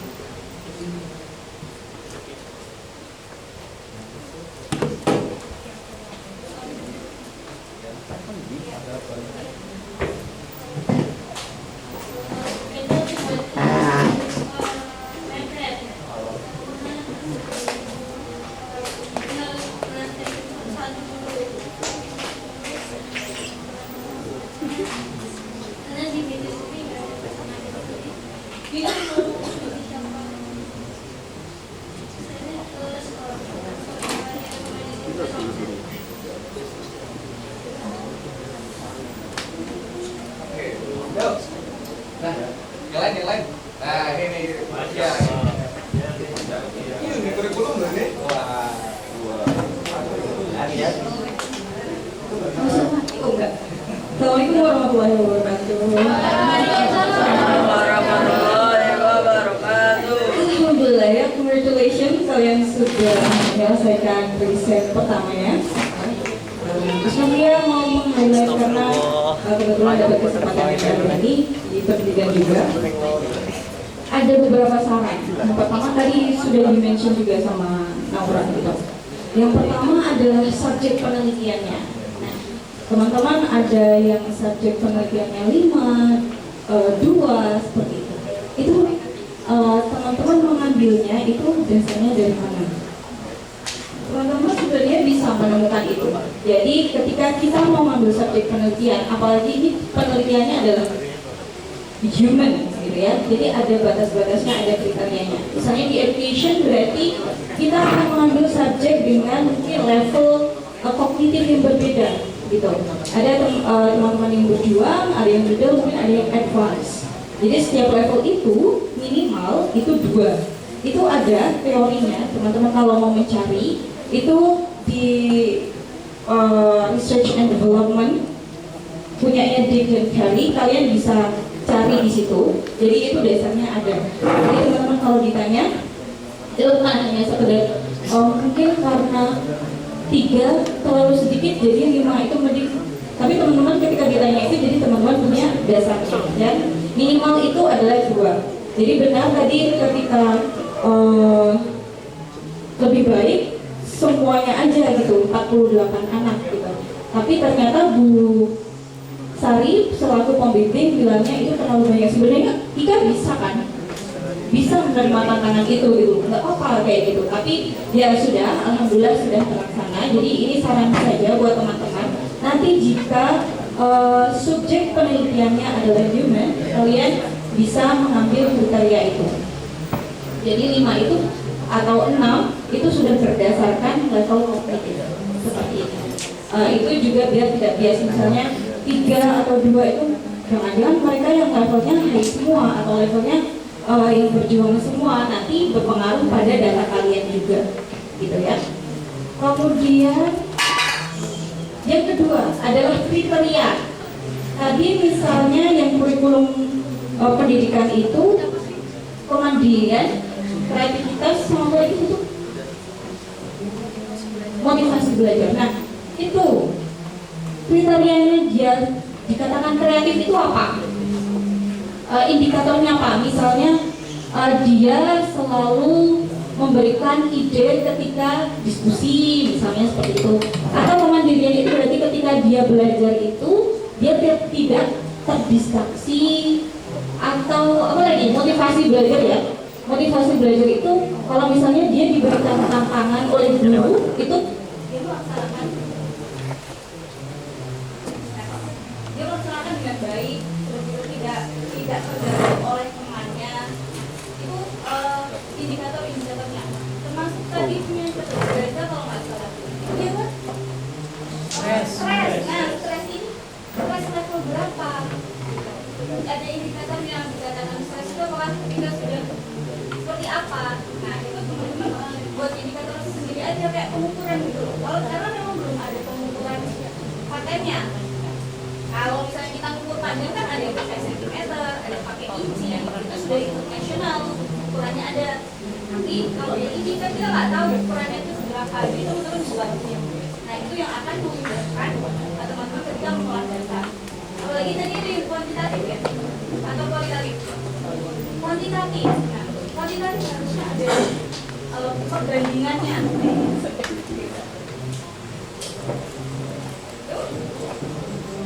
Terus yang terakhir adalah punya diva.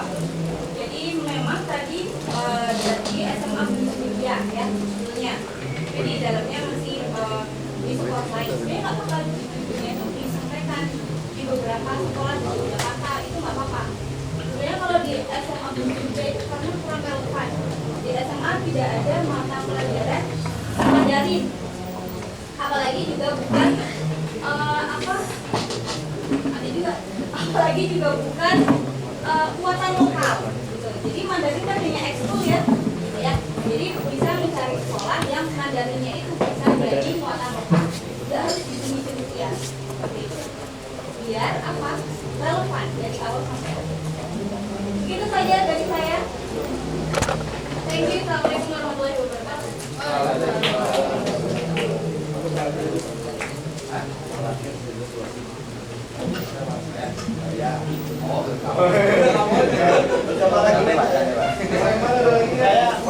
Assalamualaikum warahmatullahi wabarakatuh. Saya akan menyambut juga ya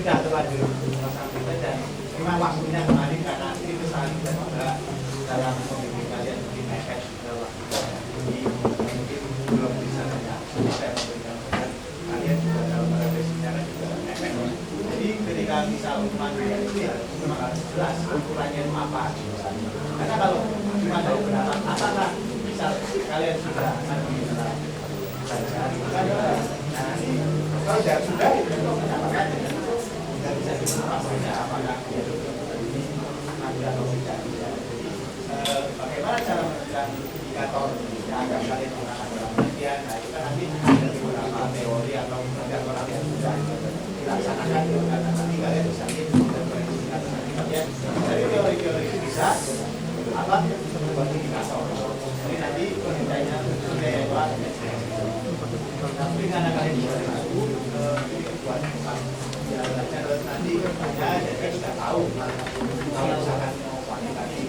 kan harus ada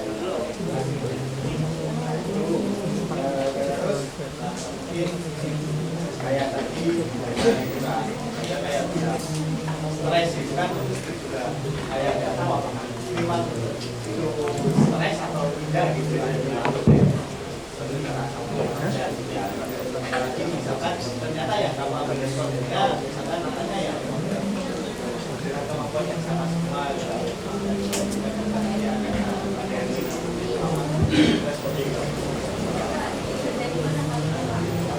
kemampuan yang pertama dari kemampuan anaknya ya misalkan jadi kan nah itu misalkan siapa sih yang bekerja di responden coba memang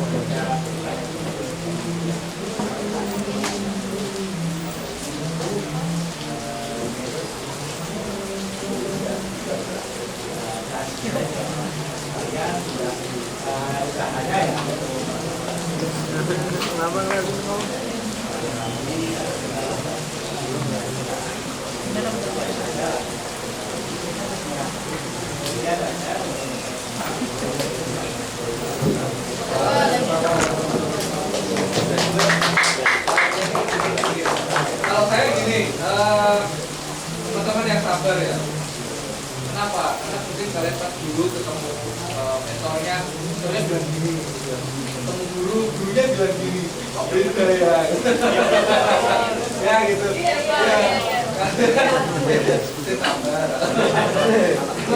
Karena emang begitu, karena kalau kalian nanti kalau perguruan tinggi gitu, ada itu,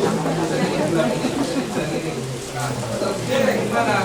Dia kalian ambil argumentasi yang paling logik yang mana, yang paling masuk di kalian misalnya kalian ambil nih pendapatnya Sari misalnya, udah kamu berikan bagi Sari, berikan saya nanti saya ngomong salah ini, tapi Pak pendapat saya ini, jadi kamu punya verification, karena kamu nggak bisa mendengarkan semua orang. Itu selesai, apa? Oke, Pak. Ya, ini yang terakhir.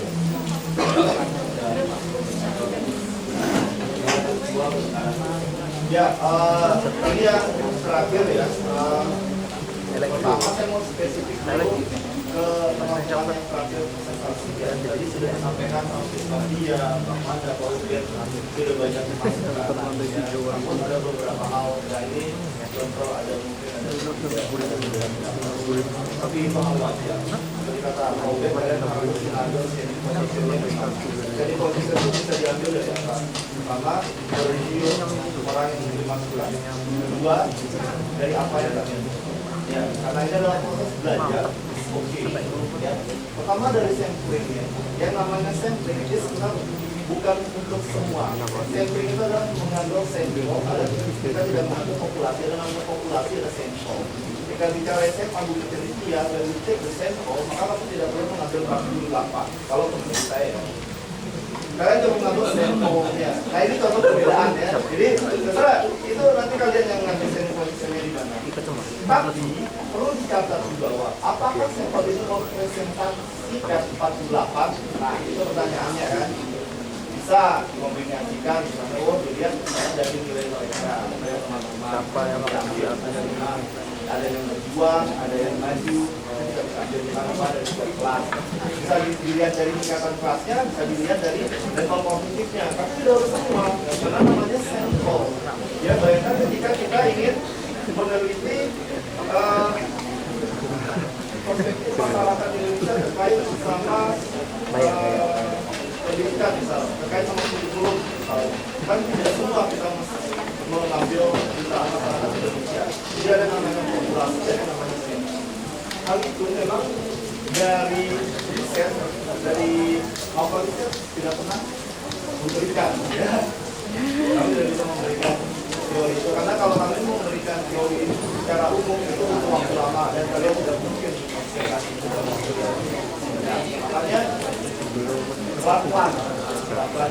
Jadi masukannya diambil banyak-banyaknya dicampur yang bisa kalian tampung itu yang buat kalian nanti bang ya depannya ya itu.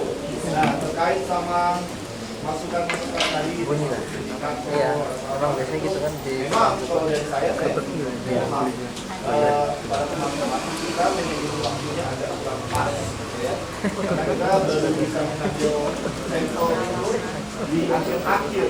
Bahkan saya ingat, saya tahu IPA itu malam 2 hari sebelum itu baru menyusun PPT-nya. Saya lihat PPT-nya masih baru nyampe latar belakang, belum ada istilah pembahasan ya. Jadi tidak bisa memberikan masukan apa-apa terkait itu. Bahkan teman-teman malam itu masih membuat PowerPoint. Tapi saya salut sama e-portnya semua bahwa e-port teman-teman adalah saya harus selesai. DM-nya kalian sekarang itu sudah selesai gitu, finish gitu ya, dengan segala macam prosesnya. Dan itu kalian harus mengapresiasi diri kalian sendiri juga. Kalian sudah sampai pada ini dan itu tidak mudah. Itu kemudian yang terakhir mungkin untuk semua teman-teman ya yang sudah melewati riset ya, teman-teman kelas 10, teman-teman kelas 11 terutama teman-teman kelas 10, kalian tahu nggak berlian itu dari mana proses terbentuknya? Proses terbentuknya berlian ada yang pernah baca nggak atau mungkin pernah lihat? Ya, Bapak Gunung Merapi. Ada lagi nggak? Merapi ya. Api, Gunung Api. Tahu Semarang? Hah? Berniatnya kalian lihat sekarang sudah dari ribuan tahun bahkan mungkin dari zaman purba. Dan itu terbentuknya di mana? Di era bumi. Prosesnya panjang. Perlu jutaan tahun dari dia itu terbentuk dari panas yang cukup tinggi di atas 2 derajat Celcius, kemudian ada tekanan sampai dia muncul di atas permukaan dan itu pun perlu kesehatan. Kemudian itu kan indah ya, cantik ya warnanya, tapi yang kita nggak tahu adalah prosesnya, proses bentuknya ya, dan dia material karbon itu sampai dia jadi berlian yang enak sama. Nah, saya mau lihat teman-teman itu nanti ke depannya ya. Yang kelas 1 mungkin kalian belum sampai di atas, berliannya cuma sampai di atas, belum sampai permukaan, lagi on proses. Nah, kemudian yang kelas 11 itu sudah muncul permukaan, tinggal muncul nih ya. Saya nggak mau bilang muncul karena mereka masih melewati satu riset lagi ya. Namun yang perlu dicatat adalah kalian nikmati prosesnya, teguh. Sekeras apapun kalian ditempa, kalian lewati ini, dan saya yakin kalian akan sampai ya. Nah, kemudian yang sudah digaris-garis di balik bagian tadi, kalau dia tidak diasah, itu lama-lama sudah akan rusak ya. Jadi tetap diasah apa yang sudah kita lakukan. Mungkin dari presentasi dari pagi yang pertama mungkin saya harus objektif. Oh, teman-teman kelas kok bisa ya presentasinya itu lancar, tidak baca, tidak kelas itu melewati sama hal yang kalian lakukan. Mereka ya mereka juga melewati hal ini, masih belajar, bahkan masih pakai yang layar belakang, kan? Sampai sekarang mereka tidak belajar. Jadi menurut leaders ya, saya yakin ke depan 6 bulan ke depan, 1 tahun ke depan, bahkan ketika kalian sudah lulus, kalian bisa lebih baik dari apa yang kalian hari. Oke, ya itu saja. Saya mohon maaf sebagai guru dari riset, Pak Padang dan teman-teman guru lain. Mungkin kami sendiri tidak maksimal, tapi saya sangat senang dan saya sangat bersyukur teman-teman bisa sampai di garis ini, ya di garis pertama ya untuk. Terima kasih. Tepuk tangan buat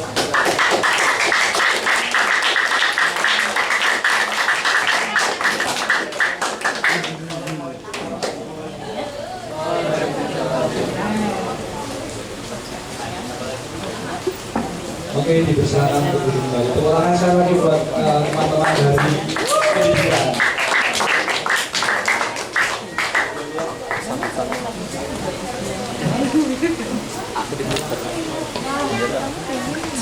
Demikian sesi tanggapan untuk sesi terakhir kita telah berakhir.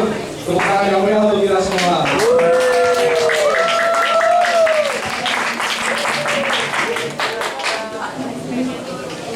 Mungkin sebelum menutup kegiatan kita pada sore hari ini, saya ingin mengundang dua pandangan perwakilan dua tokoh dua cara untuk memberikan kesan dan pesan ya. Mau siapa? Pandangan, monggo. Bu. Sebagai penonton mungkin dari kelas 12, dari penonton riset penonton dari kelas 10, ada kesan dan pesan.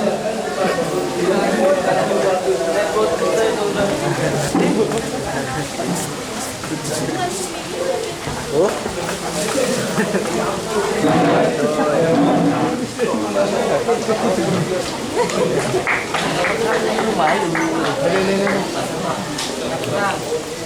Dipanggil.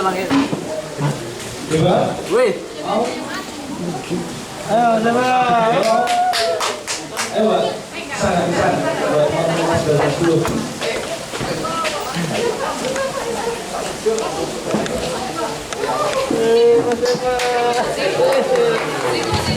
Assalamualaikum warahmatullahi wabarakatuh. Pesan-pesan ya Mas ya? Ya boleh. Ini ya Allah. Jujur semua riset kalian kelas 11-10 itu sangat menarik semua ya. Tepuk tangan dulu. Ya pesan saya jangan patah semangat walaupun banyak tugas di Pak Judaliset ya. Jangan menyerah, jangan teriak-teriak di asrama, pusing-pusing ya. Itu pembelajaran ya. Jangan patah semangat aja, tetap semangat.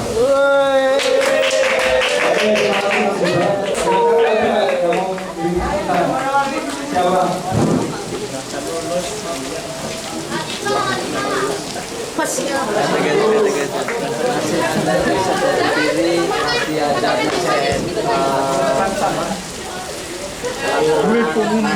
apa lagi mas? Masih ada UTBK. Ini set pertama, jadi ya masih amat pilih banget. Semoga next bisa lebih bagus dan sesuai dengan minat bakat. Ada lagi? Mungkin kita boleh untuk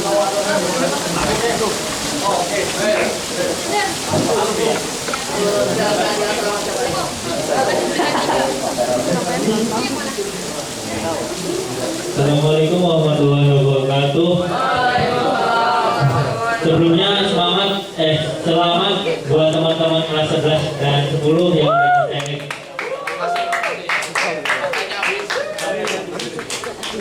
Sebelumnya selamat sekali lagi buat teman-teman kelas 10 dan 11 yang udah ikut SNSN pertama kali. It's such a surprise for me. Soalnya pertama kali saya riset itu lebih jelek dari teman-teman. Demi Allah, jelek lah. Dan saya kaget di sini kok udah pada bagus gitu. Udah ada dari latar belakangnya udah kebentuk dari tujuan itu udah jelas semua. Ya mungkin ada beberapa yang belum jelas, tapi secara keseluruhan itu udah mantap. Habis itu setiap kesalahan yang teman-teman buat itu adalah keberhasilan dilanjut gimana ya di tingkat selanjutnya. Jadi teman-teman jangan patah semangat, benar kata Mas Deba. Dan sekali lagi selamat dan semoga ini bisa jadi insight buat teman-teman sebagai satu langkah lebih maju ketika kuliah nanti. Amin.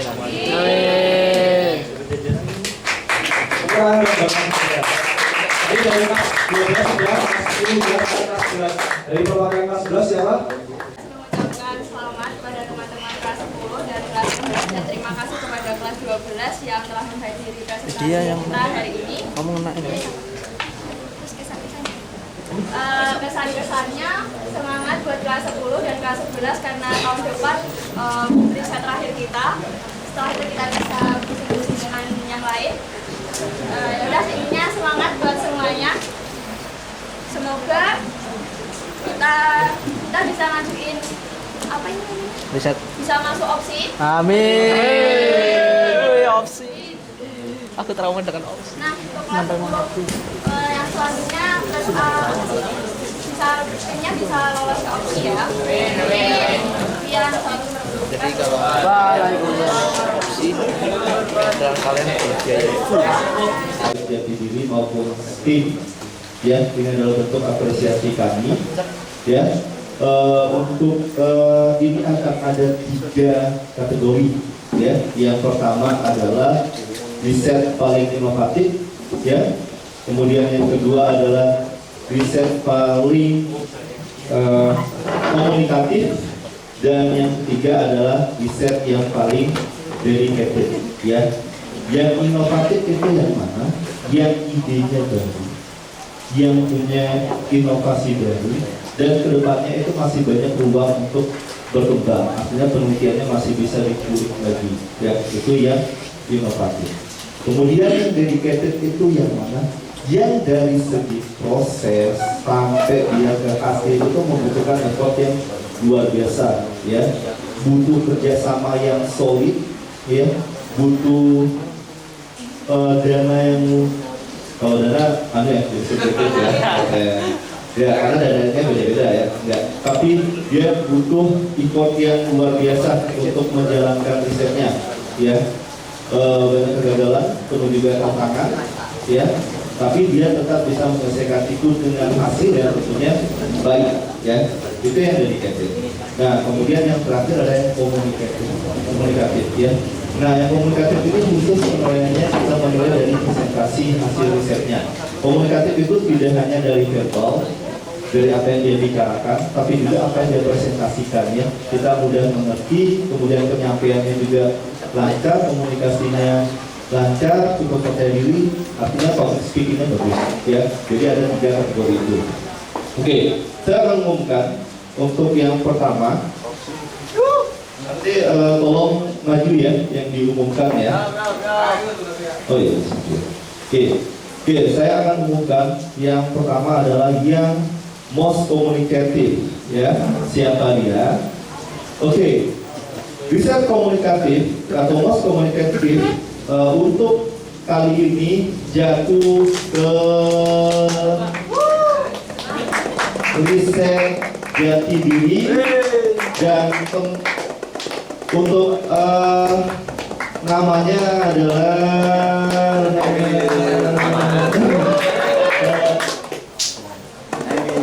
Aurel.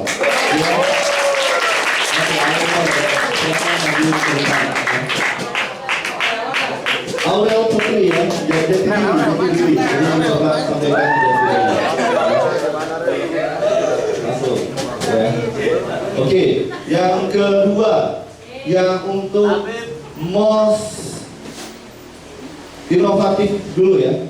Untuk yang most inovatif ya, jatuh ke yang perempuan ya, jatuh ke perempuan. Kemudian kategori risetnya adalah riset STEAM ya, jatuh pada kelompoknya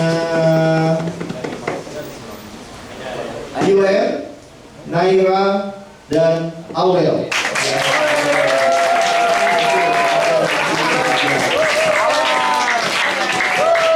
Jadi sekali lagi Bapak katakan bahwa ini adalah yang idenya yang terbaru dan punya inovasi ya, punya inovasi. Ya, monggo maju 3 ke panggung. Nah, oke, yang terakhir ya.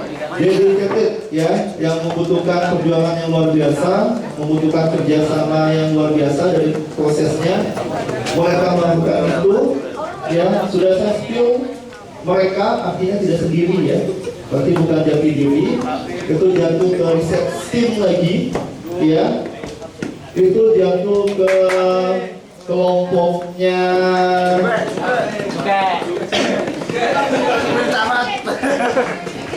Oke, jatuh untuk ini, untuk kelompok ya, untuk kelompoknya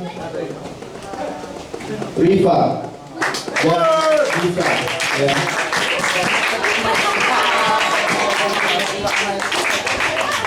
Oke, silakan semua teman-teman yang lama dipanggil maju ke depan untuk penyerahan ini. Mohon kesediaan Pak Ibet untuk menyerahkan sertifikat apresiasi kepada masing-masing anak-anak maupun kelompok ya. Dulu ya,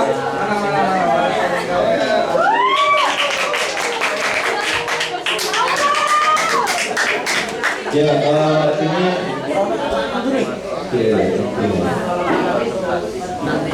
most inovatif, Pak dulu.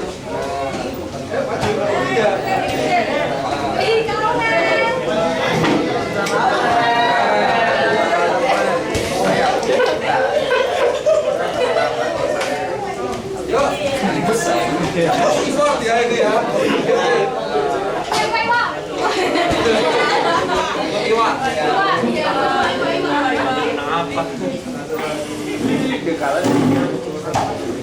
Ya, oke, thank you sertifikat apresiasi ya. Mungkin untuk teman-teman tambahan dari saya nanti dari Bapak akan Bapak berikan untuk voucher BL ya, penghargaan ya. Berapa ya?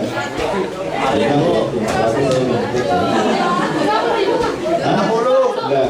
Oke, voucher BL-nya nanti untuk masing-masing kelompok atau orang ya, karena Kerja dan jati diri satu masing-masing 50.000 ya dari Bapak. Ya itu yang kedua ya.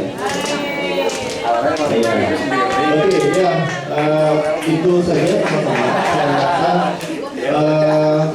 jangan berkecil hati. Jadi kami memberikan itu bukan bermaksud untuk membuat suatu kompetisi dari riset, tidak, tapi itu adalah bentuk salah satu apresiasi kami bagi teman-teman yang sudah melakukan riset selama 6 bulan ini ya, dengan kerja kerasnya, karena itu tidak mudah. Semuanya teman-teman di sini punya kerja keras, punya effortnya masing-masing, punya challenge-nya masing-masing ya, dan ini adalah bentuk dari apresiasi kami. Kalau bisa kami berikan semuanya, kami berikan, tapi the most yang paling, yang benar-benar paling. Nah, semoga ini menjadi penyemangat ya, tapi bukan tujuan. Karena tujuan riset bukan mendapatkan hadiah, bukan mendapatkan apresiasi, bukan mendapatkan paket, tapi kalian menjalankan ini adalah tujuannya adalah proses untuk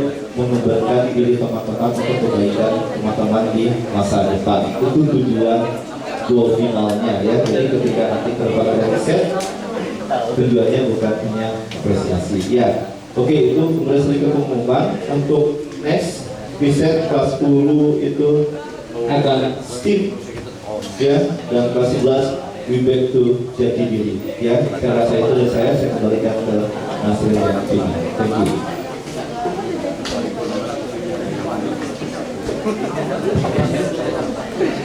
Demikian telah selesai sesi penjualan sertifikat telah berakhir. Tepuk tangan yang meriah untuk kita semuanya. Kita sudah berada pada akhir acara yang kalian tunggu-tunggu, yaitu penutupan. Baik, hadirin sekalian, rangkaian acara demi acara telah kita lewati. Kini tiba saatnya kita berada pada rangkaian acara yaitu yang terakhir, yaitu penutup. Izinkan saya untuk dapat membacakan pantun sebagai topik. Nanti jawab cakep gitu ya.